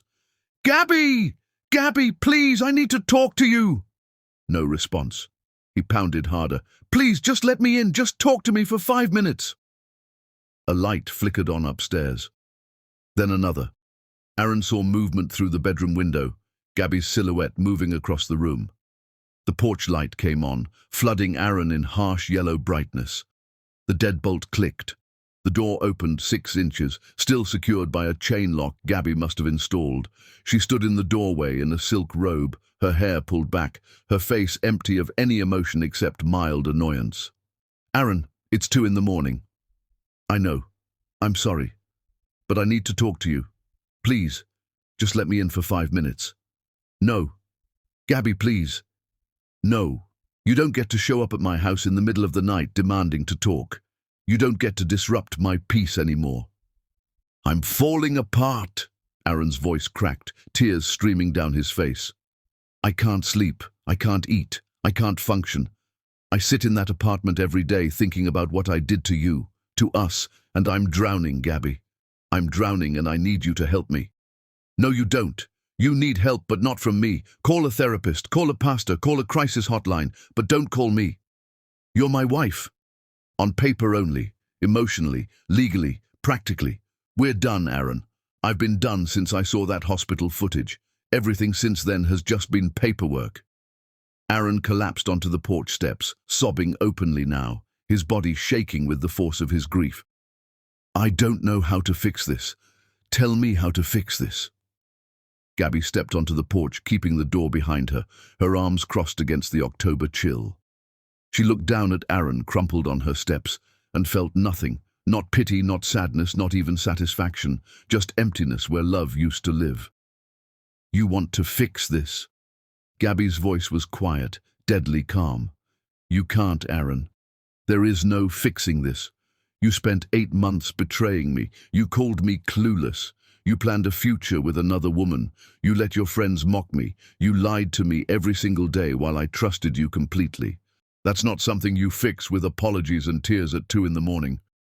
Then what do? You accept it. You accept that you destroyed something beautiful and it's never coming back. You accept that actions have consequences. You accept that some mistakes can't be undone. I can't accept that. I won't." Gabby looked at him for a long moment. This broken man who used to be her husband, and felt the final thread of whatever connection they'd once had snap completely. "Then suffer," she said simply. "Sit in your apartment and suffer. Think about what you did every day for the rest of your life. Wonder what could have been different if you'd just been honest. But don't bring that suffering to my doorstep anymore. Gabby, I need you to hear me, Aaron. Really hear me. I don't love you anymore. I don't miss you. I don't want to work on our marriage. When I think about you, I feel nothing. You're a stranger who hurt me badly, and now you're a stranger I want nothing to do with. That's the truth. That's the reality. And no amount of begging on my porch at 2 a.m. is going to change it." Aaron looked up at her, his face streaked with tears and snot, his eyes red and swollen. "How can you be so cold? How can you look at me suffering and feel nothing?" "Because you taught me how. You looked at me every day for 8 months while you were betraying me and you felt nothing. You kissed me goodbye before going to meet your mistress and you felt nothing. You listened to your friends mock me and you felt nothing. So now, watching you cry on my porch, I learned from the best." She turned to go back inside. "Gabby, wait. No. This conversation is over. If you come back here again, I'm calling the police for harassment. If you contact me again except through our attorneys, I'm filing a restraining order. Leave me alone, Aaron. Go live your life somewhere else and let me live mine. But we're still married. For now, give it 6 months. The divorce papers will be filed shortly after the separation period ends. You'll get your notification, you'll sign them, and then you'll really be free of me. Isn't that what you wanted? Freedom. Well, congratulations, you got it. Gabby stepped back into her house. Aaron stood up, moved toward the door. Please, please don't do this. I'm begging you. She looked at him one last time through the gap in the door, and Aaron saw something in her eyes that made his blood run cold. Not anger, not hatred, just complete and total indifference. Goodbye, Aaron. The door closed. The deadbolt clicked. The porch light went off. Aaron stood in the darkness, staring at the closed door, his hands shaking. He raised his fist to knock again, but something stopped him. The final understanding that nothing he could say or do would change what had just happened. She was done with him. Truly, completely, irrevocably done. Aaron walked back to his car on unsteady legs, climbed inside, and sat there staring at the house. After a while, he started the car and drove back to his apartment, the streets blurring through his tears. When he got home, he climbed into his mattress on the floor and pulled the covers over his head, wishing he could disappear entirely. He'd lost her. He'd lost everything. And the worst part, the part that made his chest feel like it was caving in, was that he deserved every bit of it. Gabby had closed the door on him, literally and figuratively, and there was no opening it again. He was alone. He would stay alone.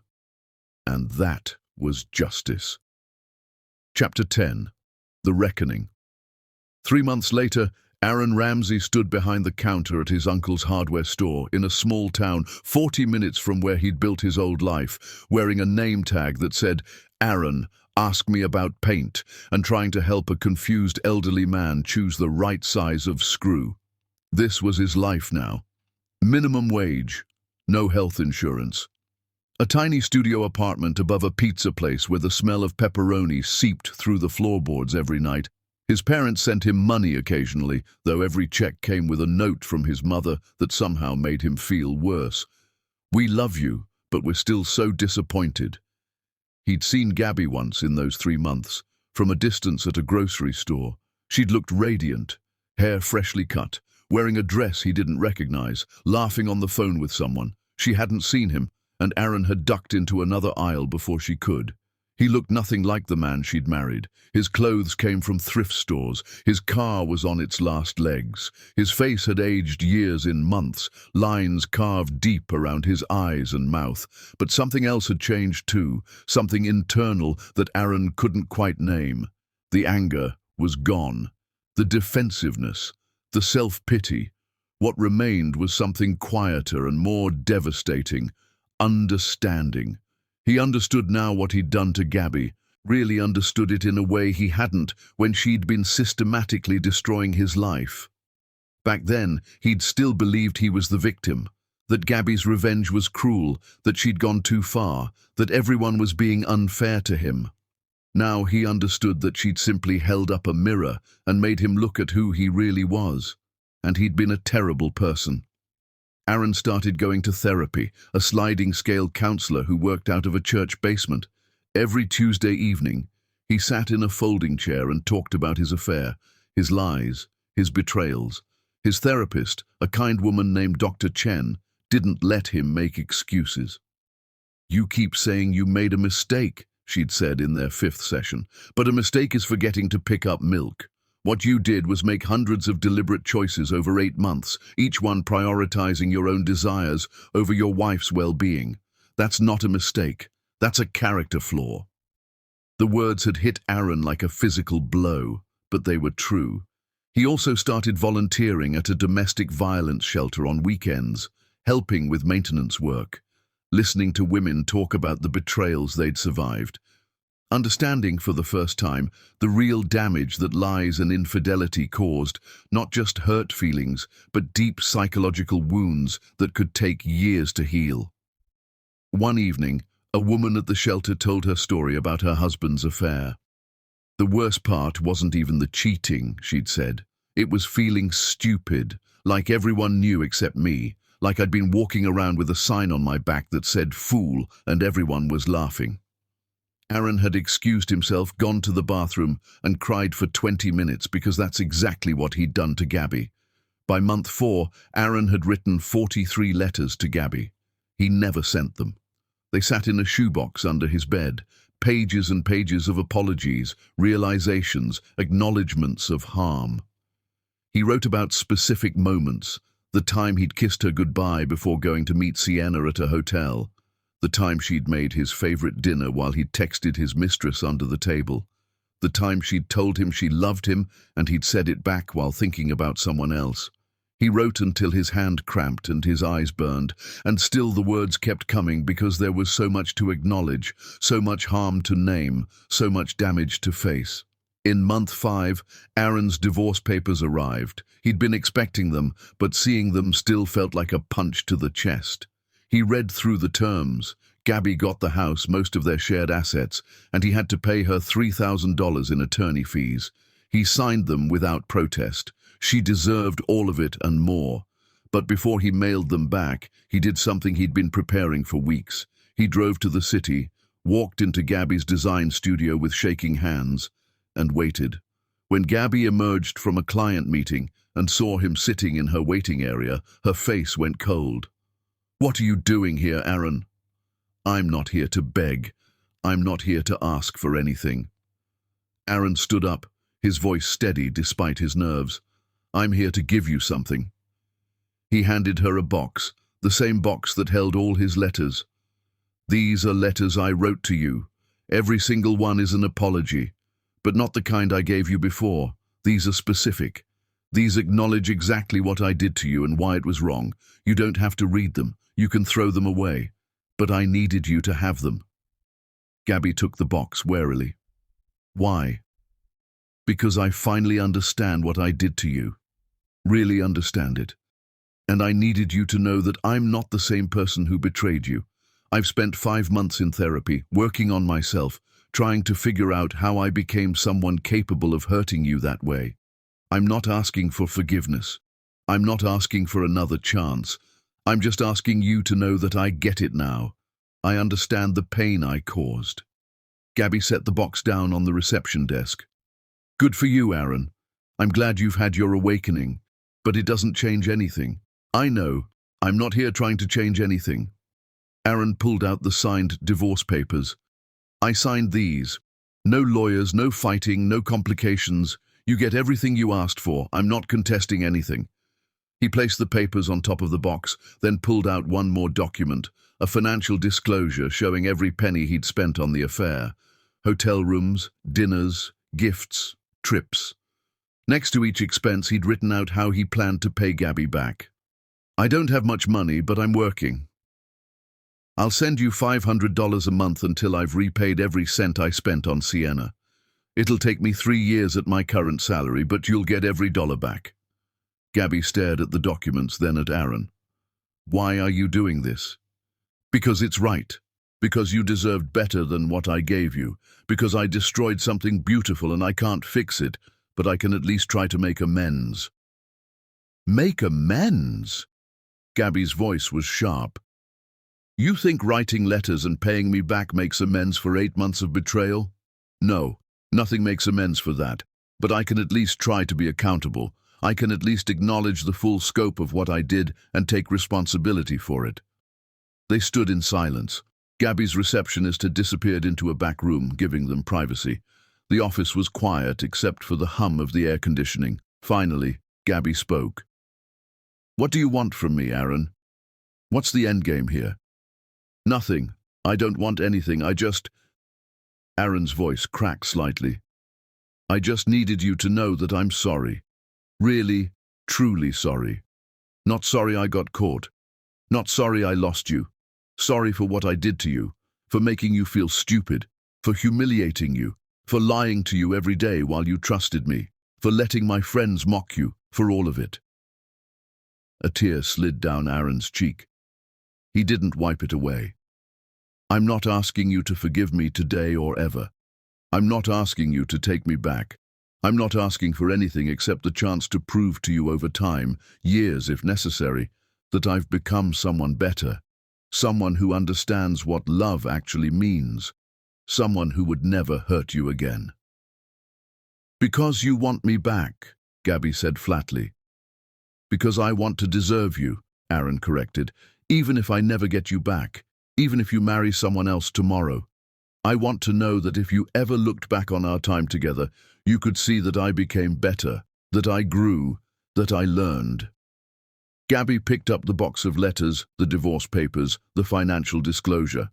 She looked at Aaron for a long moment, her face unreadable. I need you to leave now. Okay. Aaron nodded, headed for the door. Aaron. He turned back. Thank you for not fighting the divorce. That means something. He left without another word. 2 weeks later, Aaron was closing up the hardware store when his phone rang. Unknown number. Hello? It's Gabby. Aaron's heart stopped. Hi. I read your letters, all 43 of them. Silence stretched between them. They were good, Gabby said finally. They were specific and honest, and they showed me that you actually understand what you did. That matters. Thank you for reading them. I'm not calling to get back together. I know. But, Gabby paused. I'm calling to say that I'm willing to consider the possibility that maybe, someday, if you continue doing the work you're doing, if you continue being accountable, if you continue proving that you've changed, maybe there could be something. Not now, not for a long time, but maybe. Aaron gripped the phone so hard his knuckles went white. What does that mean? It means you can call me once a week. We can talk. Not about getting back together, not about our past. Just talk like two people who used to know each other and are trying to figure out if there's anything worth salvaging. Okay. Yes, I can do that. But here are my rules, Aaron, and they're non-negotiable. You continue therapy. I want to see documentation that you're still going. You continue paying me back every month. You don't date anyone else while we're talking. You don't pressure me. You don't ask me for more than I'm willing to give. You don't lie to me about anything, ever. And if I decide at any point that this isn't working, you accept it and walk away. Understood? Understood completely. I'm doing this because your letters showed me something I didn't think existed anymore. Genuine remorse and accountability. But one slip, Aaron, one lie, one broken promise, one moment of entitlement or pressure, and I'm gone forever. No second chances after this. I understand. Thank you, Gabby. Thank you for even considering this. Don't thank me yet. Thank me in 5 years if you've actually done the work and earned back my trust. If we're sitting somewhere together and I can honestly say I feel safe with you again. Thank me then. 5 years? At minimum. You spent 8 months destroying my trust. It'll take years to rebuild it. Are you willing to put in that time? Aaron thought about his tiny apartment, his minimum wage job, his lonely existence. He thought about 5 years of proving himself, of working on himself, of being accountable every single day without any guarantee that Gabby would ever take him back. He thought about the easy way out, signing the divorce papers and moving on to someone new who didn't know his past. But he thought about Gabby's face the first time he'd told her he loved her, the way she laughed at his stupid jokes, the way she'd taken care of him after his accident even while planning his destruction, the strength it took to do what she'd done. Yes, Aaron said firmly, I'm willing, however long it takes. Good. I'll call you next Tuesday at 7. Be ready to tell me what you've learned in therapy this week. I will be. She hung up. Aaron stood in the empty hardware store, holding his phone, and felt something he hadn't felt in 6 months. Hope. It was the smallest sliver of hope, the tiniest crack in the door Gabby had slammed shut on him. But it was real, and he knew with absolute certainty that he would spend every day of the next 5 years, or 10 years, or 20 years, proving that he deserved that tiny crack of hope. He locked up the store, drove back to his apartment, and sat down at his card table. He pulled out a fresh notebook and wrote at the top, "Becoming someone Gabby can trust again, day 1.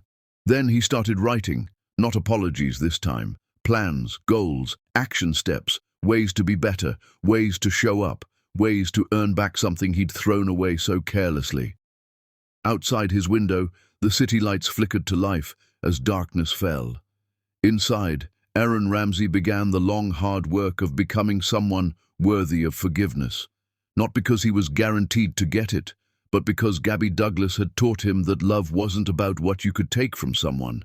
It was about what you were willing to become for them. And that was a lesson worth learning, even if it took the rest of his life.